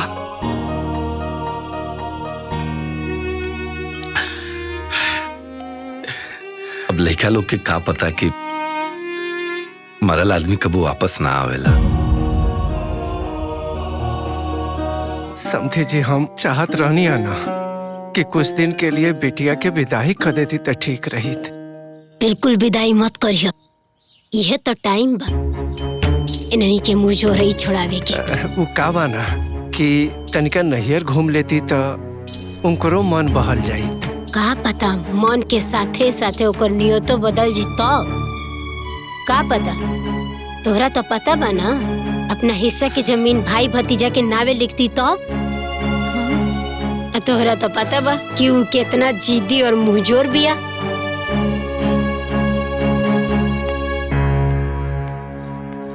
समझी जी, एमे कहे के का बा, अभी विदाई ना होई तो लोग कहे कि बेटा के जाते ही पतोह के भगा दिल। समझे जी, मलकाइन ठीक है कहत रही। अब समझेने जी कहत तारी तो हम का कहीं। का कहलू है? का कहलू? तनी फिर से कह। अरे हम ही कहल चाहतनी कि रुआ तो जानते बानी कि मछली कितना अधका पारी हिया, ओकरा मति बुद्धि के कोनो ठिकाना नहीं के। माई, ई तू कौन बात करता रे माई? देख बेटा, दुनियादारी हमरा जाते पता, कोनो बवाल खड़ा हो ओकरा से पहले हम चाहतानी कि ओकरा के रोक दी। कैसे? हम सोहित से मछली के बियाह करवाल चाहतनी। ओकरा से पूछलू? अरे तेमे का पूछे के बा, हम बुला दे तनी, रोवे पूछ ली। बुलावा। सोहित। हाँ माई। केने बुआ? आवो तनी माई। का माई? ए बेटा, तोरा से हमनी के कहल चाहता नहीं जाकी ते अपना भाभी रागनी से बियाह कर ले। कहा? अरे एमे इतना काहे चिढ़ाता रे? अरे माई, तो सब कहा कहत रहे, तोरा कुछ बुझाता? अरे वो हमार भौजी है। अरे एमे कौन हम नया बात कह देनी? का दुनिया समाज में देवर भाभी बियाह नहीं के भइल आज तक? देख माई, का भइल का ना भइल हमरा कुछ नहीं के पता। बस हम शादी ना करम त ना करम, बस। चुप, बोलबे बेसी दे। अरे हमनी के बुरबा कैसान कि तोर बियाह तोर भौजी से करावल चाहता नहीं जा? अरे जौन हमनी के करल चाहता नहीं जा, हमनी के करे दे। पर माई हमर बातें सुन। हाँ?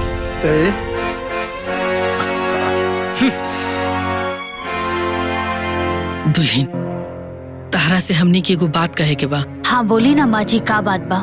देखा दुल्हन, भगवान जौन तारा साथे कैले वो एकदम गलत कैले। बाकिर ई त कर्म के लेखा है। अब तारा सामने ही पहाड़ जैसा जीवन बा, ऊपर से 3 को बेटी बाड़ी सा, सोच के मन कांप जाता। हमने के पूरा परिवार मिल के ये फैसला ले लिया जा कि तहार बियाह सोहित से करवा दे हल जब।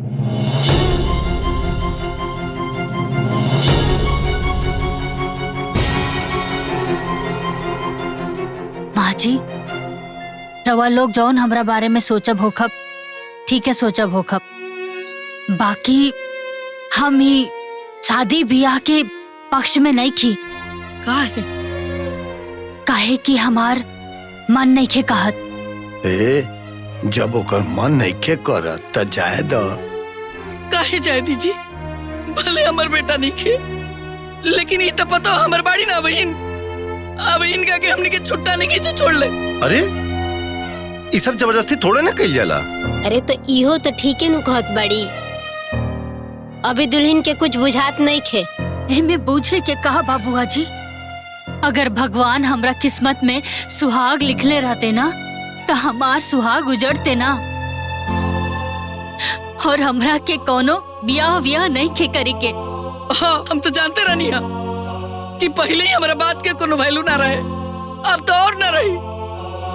अरे हम जानते नहीं बहुत बढ़िया से कि तू अपना मन के आओ, हमरा पता रहे कि हमरा तारा तरफ से ये जवाब मिली। अरे और बात पे काहे चिल्ला तरु दुल्हन, ए खाली तोहू सोच समझ लो, काहे कि हमनी के तार दुश्मन ना हो जाए।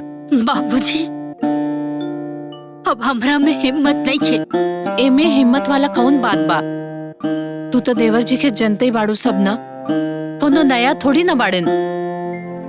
दीदी, रवा सब लोग हमरा साथे जबरदस्ती ना करी। हमरा के हमरा हाल पे छोड़ दी। हाँ, तेरा अपना हाल पे? अरे ऐसे भी तारा पे कोनो लगाम नहीं के रह गई। हमनियों के तारा से कोनो मतलब नहीं के। मत रखी मतलब अम्मा जी। जब भगवान ही हमरा किस्मत में दुख लिख ले बाढ़े, तो रउआ लोग हमरा के सुख नहीं की दे सकत। अरे हमार जीवन के सुख, हमार सिंगार, हमार अरमान, सब कुछ हमार पति के अर्थी के साथ में जल गए। अब रउआ लोग हमरा से कोनो मतलब रखी या ना रखी, हमरा के कोनो परवाह नहीं खे। हमार 3 गो बेटी बाड़ी और हमरा खातिर यह हमार जिए के सहारा बाड़ी। अब हमार जिए के उद्देश्य हमार बेटी बाड़ी सन। देखलू, इतना सब भइले के बाद एकर तेवर कम ना भइल।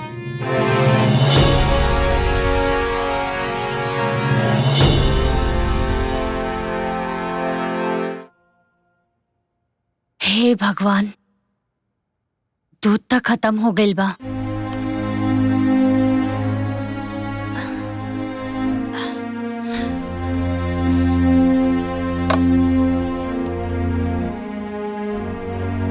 दीदी, दीदी, आई चली रवा खाना खा ली। हमनी के खा ले ली बड़ी सन, तू जा खा लो। अच्छा ठीक बा। अरे किचन में तो खाना ही नहीं खे। अब मम्मी का खाई है? एमे का करतर सर है? दादी, मम्मी खातिर खाना निकाले आइल बानी, खाना नहीं खे का?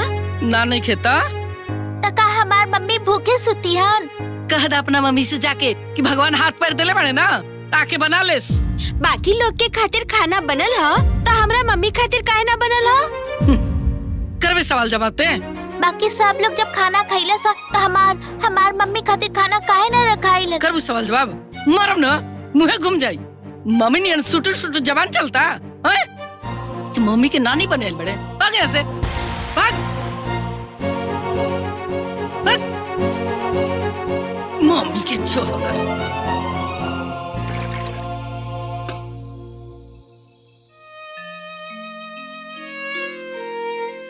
मन बढ़ू माई के मन बढ़ू बेटी सा, सही में कहल गइल बा।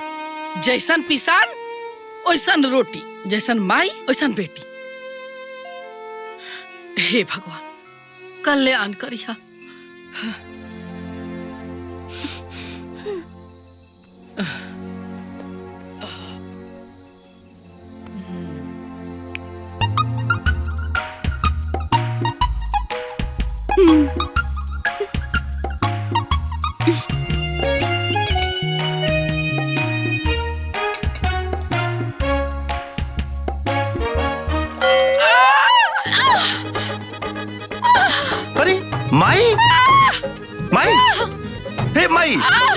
का भइले? अरे अम्मा जी का भइल अम्मा जी? अरे बउआ अरे बताई ना का भइल? खोला खोला पहले। हां अम्मा जी। हाय तार के सिया के बांधल? अरे हम देखला रहती तो कर मोड़ी ना मर दले रहती अम्मा जी। उठो। हाँ, उठी उठी। अरे बाप रे बाप। अरे जान जाए कि पहले पानी डालस फिर बाल बांध देलस। हमरा कुछ समझ में नहीं क्यों के कोयला से दादा। लेकिन माई तोरा जा अकेले सुतल ही ना चाहत रहे। ठीक है कहते रहे बेटा। हमरा लगा था कि हमरा पीछे भूत प्रेत ताला छोड़ देलस। हाँ तो चल बू। हाँ जी चलता नहीं पंखा चलता नहीं। हाँ तारा आंगनवा में एसी या कूलर चलत रहे नु। चला चुपचाप। चली तकिया वो गीला कर देलस। चले चला। बाप रे भिंगा देलस नींद आराम कर देलस रे दादा। चला। हाँ चली। अरे हाँ अरे खाना सब कैसे बिखरल बा हो? पूरा बिखरल बड़को। अरे खाना सब कैसे बिखरल बा हो? पूरा बिखरल बटे ऊपर से लेके नीचे तक।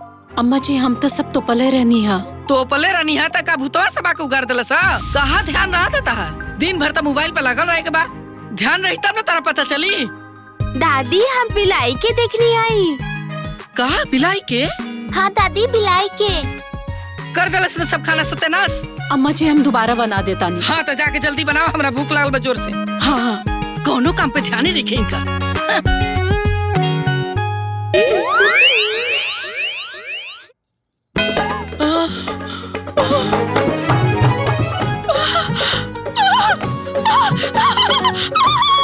का भइल अम्मा जी? खाना बनल बड़े के चार बना के लेल बड़ो। अरे बाप रे मिर्ची मिर्ची तो हम ना डाले रहनी है। अरे खा के देखा ना झूठ बोलता नहीं हम। अरे बाप रे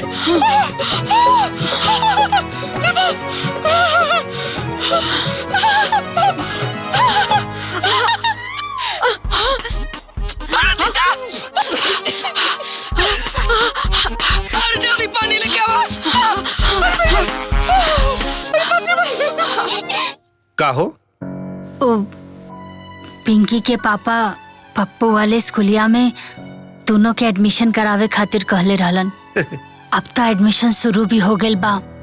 रवा करवा दी ना। हाँ हाँ काहे ना? काहे? गांव में सरकारी स्कूल नहीं है का? काहे? हमार बेटी वहाँ काहे पढ़िया सन? अरे बेटा ना है लोग कि बड़का स्कूल में जइहा लोग पढ़े। अब माँ जी हमरा खातिर हमार बेटी ही बेटा बाड़ी सन। अरे जीवन भर चूल्हे फूके के बाद पढ़ लिख के क्या करिए सन? मुंह से बोल बोल के ना बड़का आदमी नहीं को बना सकत तू। अरे अभागिन बाड़ी सन अभागिन। दिन दुनिया देखली सन ना कि बाप मर गई चलल बड़ी बराबरी करे। हमने खातिर चाय नहीं खे बड़की मम्मी? नहीं खे। काहे नहीं खे?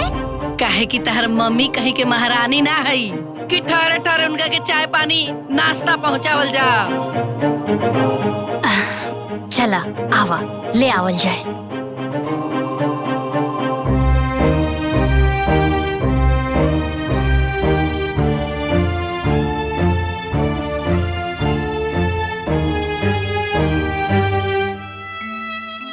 का भइल मम्मी?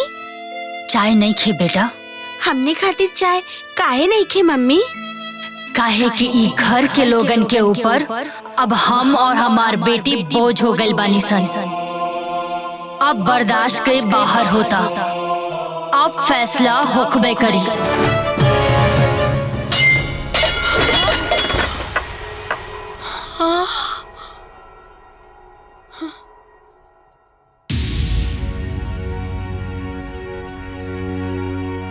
आखिरी घर में हमरा साथे सौतेला व्यवहार काहे होता? ई सब देखत देखत उबिया गेल बानी हम। आखिर हमरा साथे ऐसा काहे होता? का हो? काहे हल्ला होता? काहे कि हमर बेटा के मुआला के बाद इबे लगाम हो गइल बाड़ी। अपना मन का हो गइल बाड़ी। कोनो रोक टोक नहीं के इनका पे। अम्मा जी रवा तो सास है ना और सास तो माई बराबर हो खेली। अरे ई घर में हमरा साथे कैसन कैसन व्यवहार होता रवा के लौकता ना। अरे अभी सब शांति से तभी बात हो सकेला ना। अरे अब कितना शांति रखी भैया और अब कितना बर्दाश्त करी। अरे हमार शांति से बात करे के क्षमता अब खत्म हो गई बा। अरे हमार बेटी जब खाना खाए जाता रिसान तो खाना खत्म हो जाला। चाय पिए जाता रही सन, अरे, चाय खत्म हो जाला। अरे हम कहा तानी कि हम स्कूल में नाम लिखावे खातिर काका देनी, तो ऐसा लागता कि हम दुश्मन हो गई नहीं। का हमार पति घर के कुछ न रहले, का हम ही घर के पतो ना हई। अरे पतो बन के उतरा रह तू ना, तो तू हमारे सास बनने की कोशिश ना कर तू। रउआ खातिर तो हम हमेशा से गलत ही रहनी। रउआ एक काम काहे नहीं करत, ला के जहर दे दी हमरा के। अरे का हमार और हमारी तीनों बेटिन के ई घर पे कोनो अधिकार नहीं खे। ए छुटकी जाय दे, चिल्लो मत। हमरा के आज चिल्लाए पर रउआ लोग मजबूर कैले बानी। अरे पागल ना हई हम, हमरा के सब समझ में आवता। अगर हम और हमार बेटी रउआ लोगन पे बोझ बानी ना, ता कर दी हमनी के अलग, दे दी हमनी के हमार हिस्सा। अरे बाप रे बाप, हाय देखता नी जी, हिस्सा मांगा दिया। अरे काहे ना मांगी हिस्सा? हाँ, ये घर में बिना खाना पानी से मरले से तो अच्छा बना कि हम अपन अलग बना के खाई। अरे तहर बाप दादा है कमा के निकल रहा कईल। हमार मरल मरद के हिस्सा के बाल की नहीं, हम माल की नहीं। ए माई, अब अगर ये सब होगी ना तो बहुत शिकायत हुई रे, बहुत बेइज्जती हुई। चुपा जो रे भाई, तू चुप रहा। चुप। तेरा काला से चुप रही। आय का जाने कौन बात के इनकरा इतना गर्मी भइल बा, उछाल रहल बड़ी। अरे इनकर कुदल त हम छोड़ाई। आ दुलिन चलो बर्तन बांटता। खाली बर्तन है ना, बाहर से लेके अंदर तक, खेत से लेके दुआरी, सब में हिस्सा चाहिए हमरा के। ए दुल्हन, आवेश में गलतियां होला बेटा। रहुआ चुप रही। हमरा कोनो लटर पटर ना चाहिए, कोनो लाग लपेटना चाहिए। सब बताइए अब, खेती बाड़ी घर द्वार सब ई हमार फैसला बा। हमरा मंजूर बा। ए बेटा, एक तो तू अकेला हो गईलू, आ ऊपर से ही घर के बंटवारा। ये बात हमरा तनको बढ़िया नहीं खे लागत। आज केहू केहू के काम ना आवेला। भगवान हमरा के जौने शक्ति देले बड़े ना, वही में तोहनी के खिलाएब, जहाँ रहेम तोहनी के रखेम। तू चिंता मत कर बेटी। बाबूजी, जगह बदलला से समस्या के समाधान ना नु होई, और वैसे भी कौना बेटी के जीवन नैहर में कटल बा। लेकिन बेटिया, जौन घर के लोगन के तोरा प्रति कोनो मोहे नहीं खे, तो उ घर में तू रहबो कैसे? हम ही घर में अपना पति के साथ गृह प्रवेश कैले बानी। अब के हो हमार होखे या ना होखे, बाकी बाबूजी, बाकी ई घर था हमार बा। लेकिन बेटिया, ये तू अकेले लड़ाई लड़बू कैसे? बाबूजी, राउर बेटी ना बड़ा हिम्मती बिया। जौना मान और अभिमान के साथ में रवा हमरा के विदा कैले रहनी ना, उहे मान और अभिमान के साथ में हम ही घर में रहब। और रहल बात हमार बेटियन के, जौन लोगन के ऊपर बोझ बाड़ी ना, उनकरी सोच के हम गलत साबित करके रहब। बाकी तू लोग चिंता मत करिया, और माई से कहिया कि भगवान हमरा के जैसे रखी हैं हम वैसे रहब, कबो कोनो शिकायत के मौका ना दे। भगवान तुहर अच्छा करस बेटिया, और ई लड़े के शक्ति देस। चलो बेटी, खुश रहा।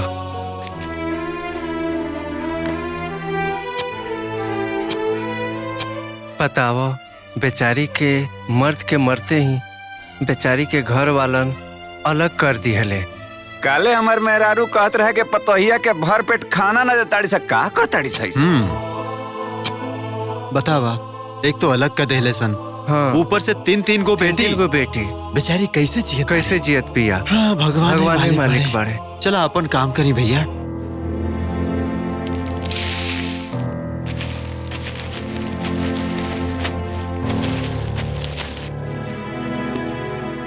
चलो।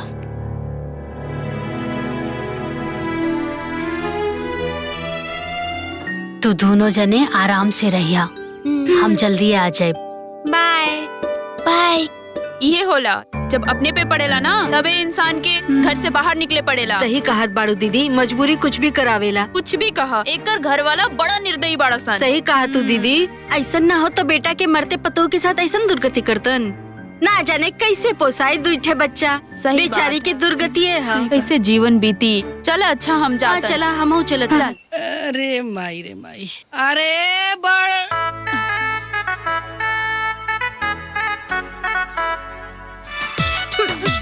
अरे सुन जी भुसकुंडी बतावा है तू ना भर बितनी के हमरा गिलास दिखाओ तेरे लोग मार के लोला थूर दे अब।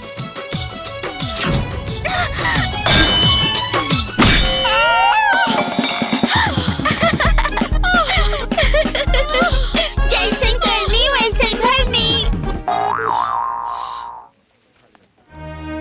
सर अंदर आ जाइए। आइए, बोलिए। नमस्ते सर जी। नमस्ते जी, बोलिए। जी हमरा के काम चाहिए। यही एक बच्ची है आपकी? ना सर जी, इनकरा से भी दुगो बड़ बाड़ी सन। अच्छा, आप कितनी पढ़ी लिखी हो? सर जी हम 10वीं पास बनी। देखिए, हमारे यहाँ नर्स की तो कोई जगह नहीं है, क्लीनिंग स्टाफ की रिक्वायरमेंट है। सर जी हमरा के तो बस काम चाहिए, रवा बस हमरा के काम दे दी। आप एक लेटर लिखकर आधार कार्ड जमा करवा दीजिए और नौकरी ज्वाइन कर लीजिए। बहुत बहुत धन्यवाद सर जी, बहुत बहुत धन्यवाद। ठीक है, आप जा सकती हो। मैडम जी हम अंदर आ सकेंगे का? आइए। नमस्ते मैडम जी। नमस्ते नमस्ते, कहिए। मैडम जी एडमिशन करवावे के बा। किसका? हमार बेटियन के। हो, आपकी बेटियों का? जी मैडम जी, हमरा साथे वो लोग आयल भी बाड़न। बुलाइए। हाँ। रिंकी पिंकी। हाँ मम्मी। नमस्ते करा मैडम जी के। नमस्ते। नमस्ते। इनका एडमिशन करवाना है?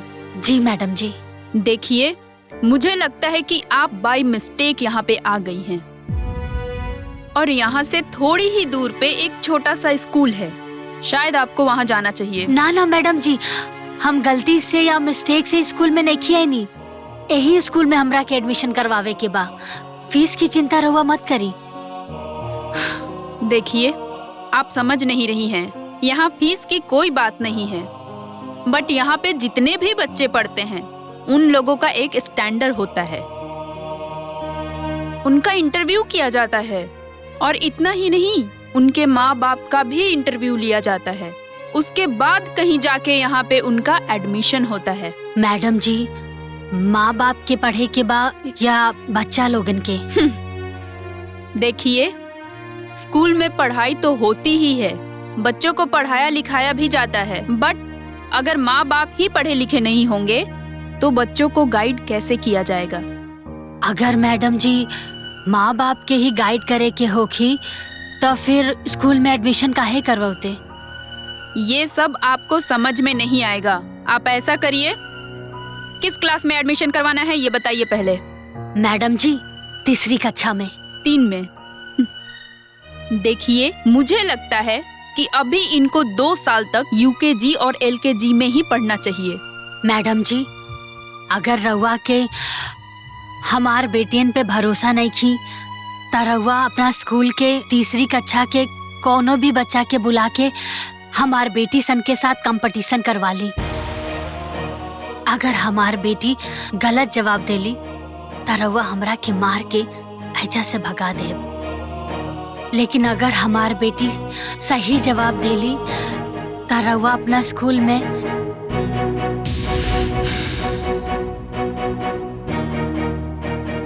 कुलदीप जी। जी madam. Yes ma'am. 3rd class के एक बच्चे को भेजिए यहाँ पे। जी।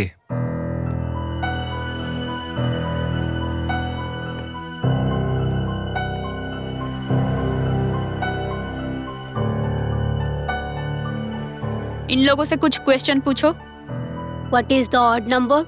1, 3, 5, 7, 9, 11, 13, 15, 23, 25, 27, 29, 31. अच्छा, एक minute. Next. What is the even number? 2, 4, 5, 8, and 12, 14, 16, 18, 20, 22, 24, 26, 28, 30, 32, 34, 36, 38. हो गया। You go. मैडम जी, छोट मुंह बड़ बात करतानी।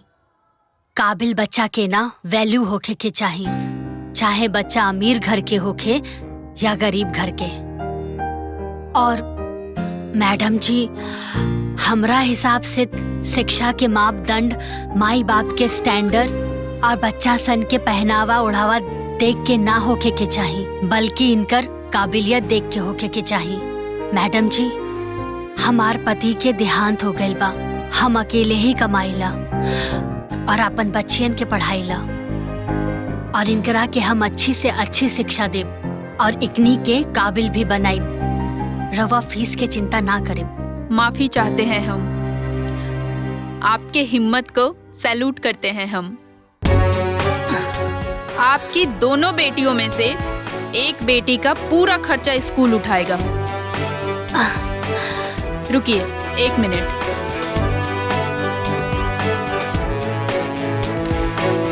ये लीजिए, अपने दोनों बेटियों का एडमिशन करवा लीजिए।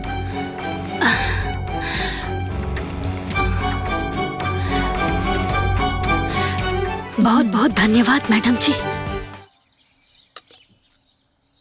मम्मी, रोटी में तो घी लागल बा, तो दाल में का है? रोटी में घी लागल बा तो उसे का दाल में भी खा लो। ये दुनिया में बहुत लड़ाई लड़े के बा, और तोहनी के हर लड़ाई जीते के बा। ला, हमार बेटी जितने मजबूत होई सन, दुश्मन उतने कमजोर होई। हाँ हाँ, खियावा खियावा, अरे खूबे घी पियावा। बेटी है सन, बेटा ना कबो बेटा के बराबरी ना कर पाई सन। अरे कुछो ना करिया सन। दीदी, हाँ, रउआ लोग बड़ हो के का बनब? Police officer. भाउर बनी है। काहे? हर जुल्मी के सबक सिखावे खातिर, चाहे वो मर्द होके चाहे औरत। हटो। अरे यही लफंग इन सब के चलते हम अपना पोता के हॉस्टल में भेजनी, एनी के साया से दूर कैनी।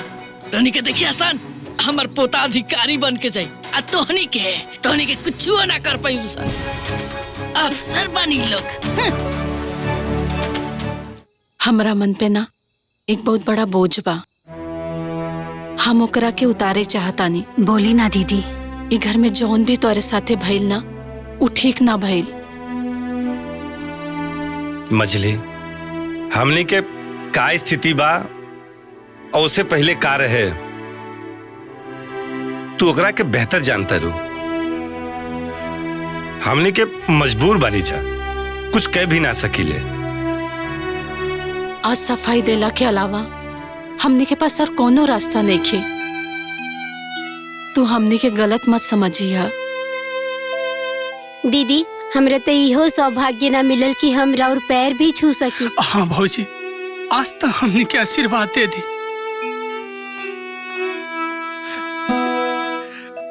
खुश रहा लोगिन। भगवान आज तो हर दुख दूर कर दिए। भले हमने के दूर रहनी सन, बाकी देख के हमेशा मन खुश होला। दीदी, हमरा किस्मत में जौन लिखल रहे तौन हमरा साथे भइल। एमे हम के कर दोष मानी। भगवान हमरा के दुख देले त आज हमरा के सुख भी देता रे। हम त बस अब समय के फेरा समझ के सब भुला गईनी।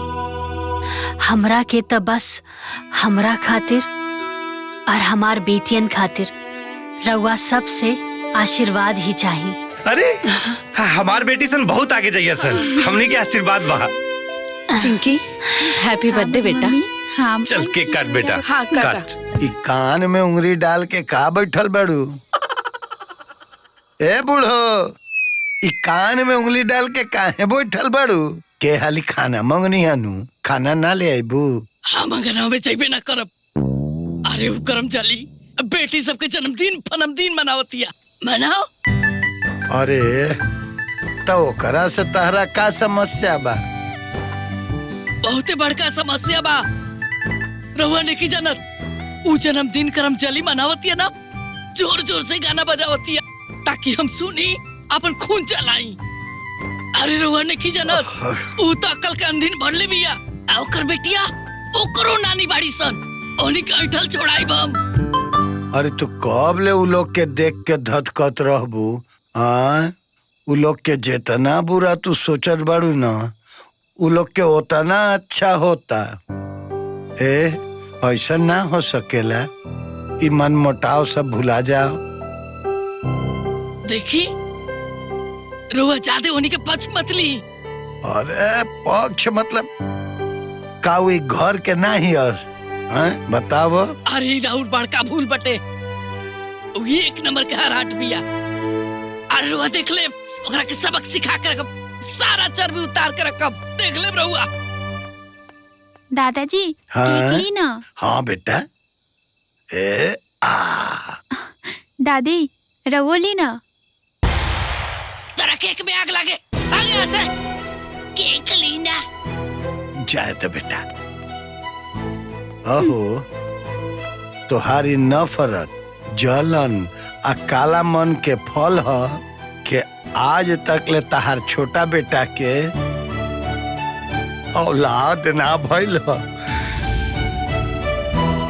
बड़का परिवार वाला भइल बंदा तो चुपचाप ठूसी, प्रवचन ना दी हमरा के। हे भगवान, हे भोलेनाथ, अब इनकरा के तू ही सुधार। हम तो खइबे करब। कहो मैडम लोग, हमने के फालतू में बोलता नहीं जका, तो हर कोनो रिएक्शन नहीं किया होत काहे? फालतू गिरी के फालतू लोग रिएक्शन देला और हमने के फालतू ना है। ओहो, मतलब हमनी फालतू है का सन? एहू में कोनो शक बका? ए ज्यादा बेसी बोला मत। गनीमत बा अभी बतियावा तानी, हमने के लतियावे में देरी ना लगेगा। अच्छा, हमरा के लतियबू।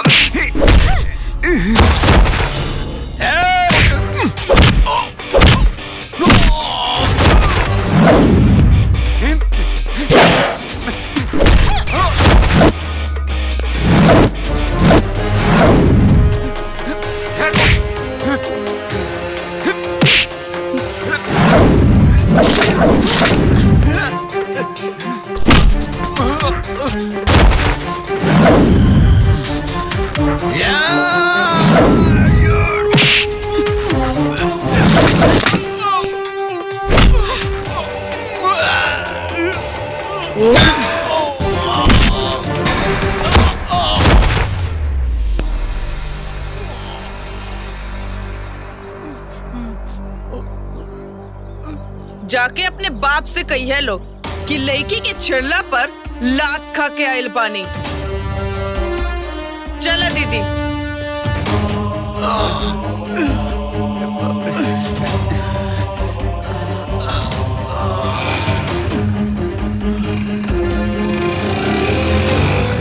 ओकर इतना हिम्मत, एगो लड़की होके हमरे लड़का भात उठोला सी। ए चला देख ली हल जाई। ओकर इतना हिम्मत हो गइल बा, वो एगो लड़की होके हमरा लड़का का मरला सी।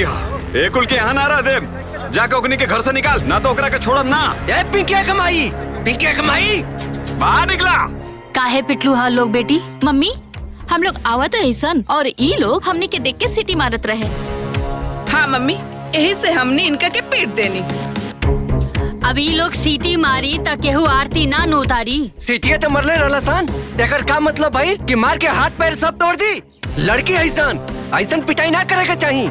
अच्छा, लड़का लोग सीटी मार देलन त कोनो बात नहीं खे, अगर लड़की पीट के आ गईली सन त गलत बात बा। अरे सारा संस्कारिक होके के ठेका खाली लड़की लोगन के बा, सारा अदब खाली लड़किया लोगन के पास होके के चाही। अरे लड़का लोगन के सही होखला के तो कोनो जरूरते नहीं खे।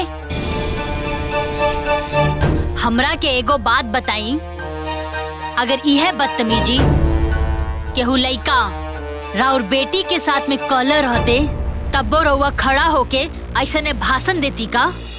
अरे आजकल हर माँ बाप के अपन बेटन के ये बतावे के चाहिए कि हर लड़की केहू की बेटी होली, केहू की बहन होली। पर हमरा के ई नहीं के समझ में आवत कि सबके सोच सड़ काहे गइल बा, सबके विचार आंधर काहे हो गइल बा, सबके संस्कार मर काहे गइल बा। अरे देखली है लोग, बिना बाप वाला बेटी और बाप वाला बेटा के संस्कार में कितना फर्क बा।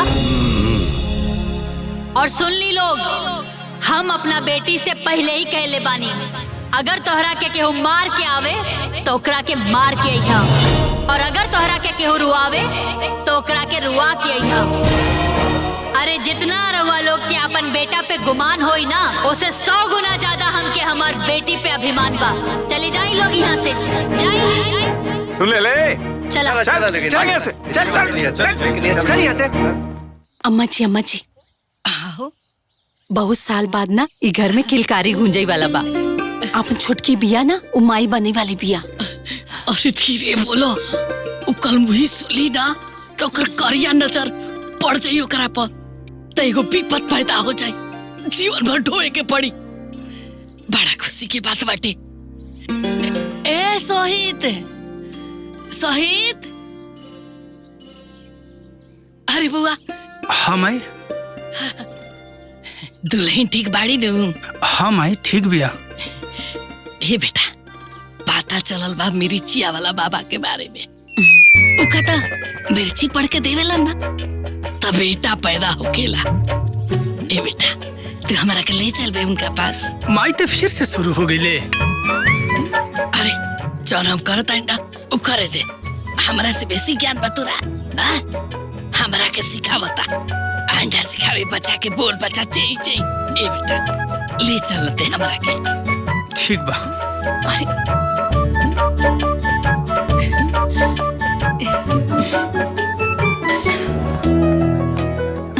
मम्मी मम्मी मम्मी हमने के दरोगा के परीक्षा पास कर लेनी। मतलब तू लोग दरोगा बन गई लो? ना मम्मी, अभी आधा। ई आधा का होला? मम्मी अभी रिटेन पास कैले बानी, एकरा बाद फिजिकल पास करे के होई, और फिजिकल पास कैला के बाद दरोगा के नौकरी पक्का। और हमने के पुलिस ऑफिसर, और रउआ पुलिस ऑफिसर के माई के मम्मी। बिटिया, फिजिकल परीक्षा पास कईल इतना आसान नहीं थे, बड़ी मेहनत करे के पड़ेला। का आसान होला काका? हमने के फिजिकल पास करे खातिर जितना मेहनत करे के पड़ी हम करब, और अपने मम्मी के हर सपना पूरा करब सन। हे भगवान, अब यह दिन देखे के बाकी रह गए रे हमरा के। राम राम राम राम।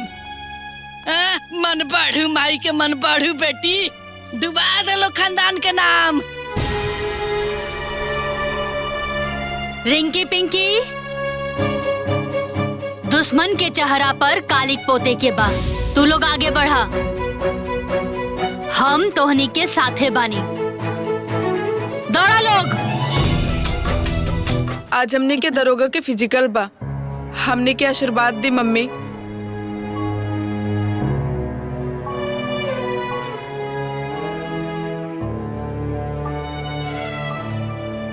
बेटी तोहरा माई पर लोग हंसले बा, तोहनी के जन्म भइला पर लोग हमरा के ताना मरले बा, तोहनी लोगन के कपार के बोझ बोलले बा। आज सबके जवाब देवे के बा। आज तोहनी के जीत तोहनी के माई के जीत होखी।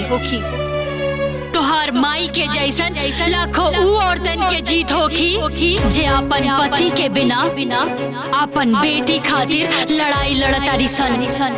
ऊ लइकिन के जीत होखी जे कोनो सपना देखले हुई हैं। जा बेटी जीत के आई। हाँ माई, हमने जीत के आई।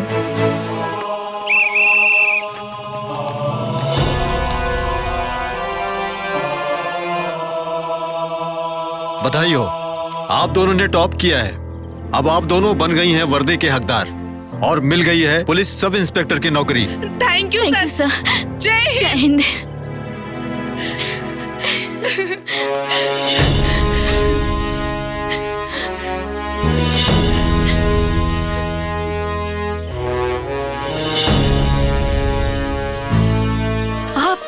ना बोली कि बेटी बोझ होली सन। अरे हमार मेहनत, हमार तपस्या सब सफल हो गई। अरे हमार बेटी तब बेटा लोगन से भी आगे निकल गई, बेटा से भी आगे निकल गई। आवा मम्मी।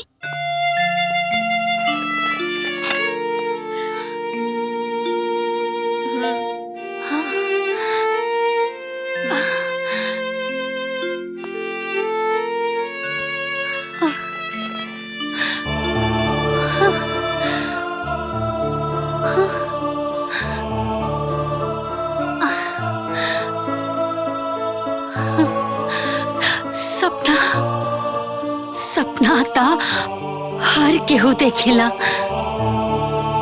बाकी सपना ता किस्मत वाला के पूरा होखेला। और वो किस्मत वाला हम बानी।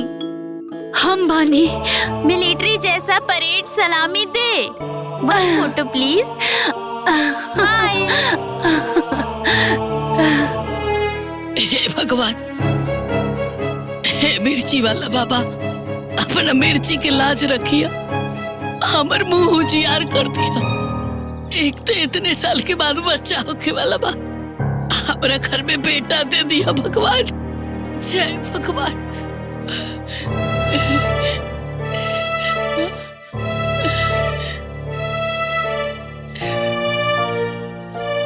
अम्मा जी, अम्मा जी, बच्चा हो गई। चल चल। अच्छा और बच्चा भइला? अम्मा जी बिटिया भइल बा। हाँ।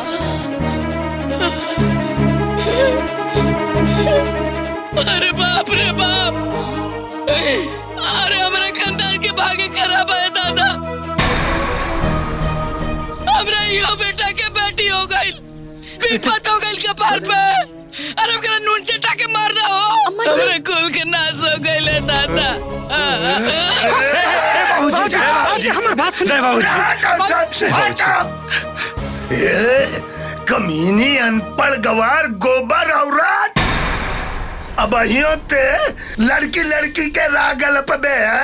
हाय देख, हमरा दोनों पोती सन तोरा मुंह करिया क के हमरा खानदान के नाम रोशन कर देली।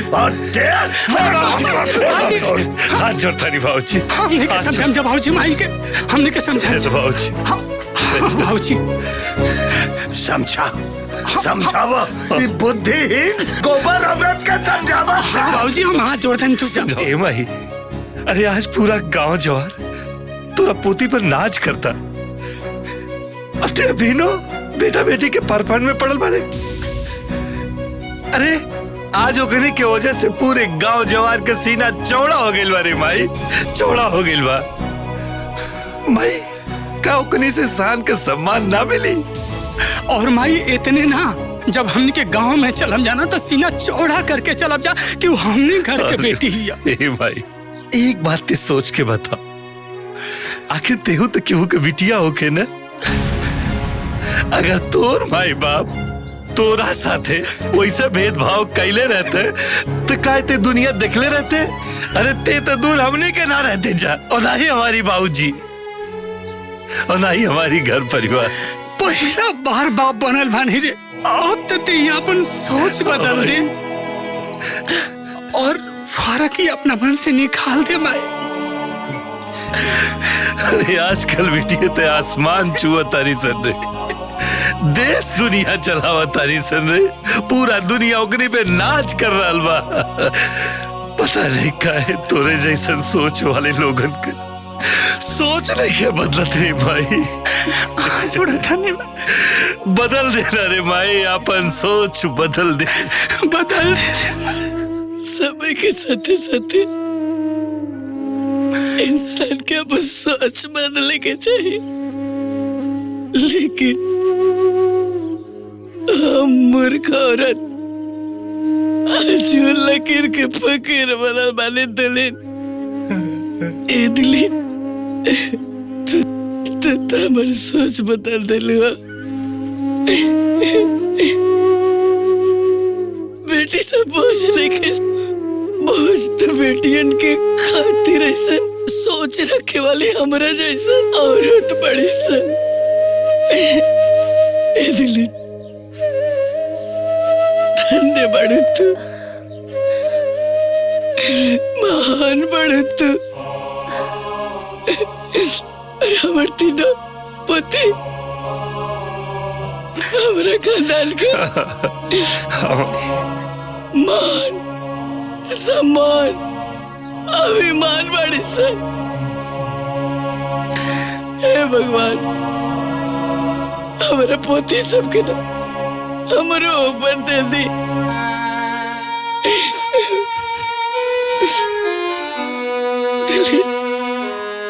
हमरा के माफ कर दे। अम्मा जी ऐसा मत कहीं। रवा रवा हमरा से माफी मत मांगी।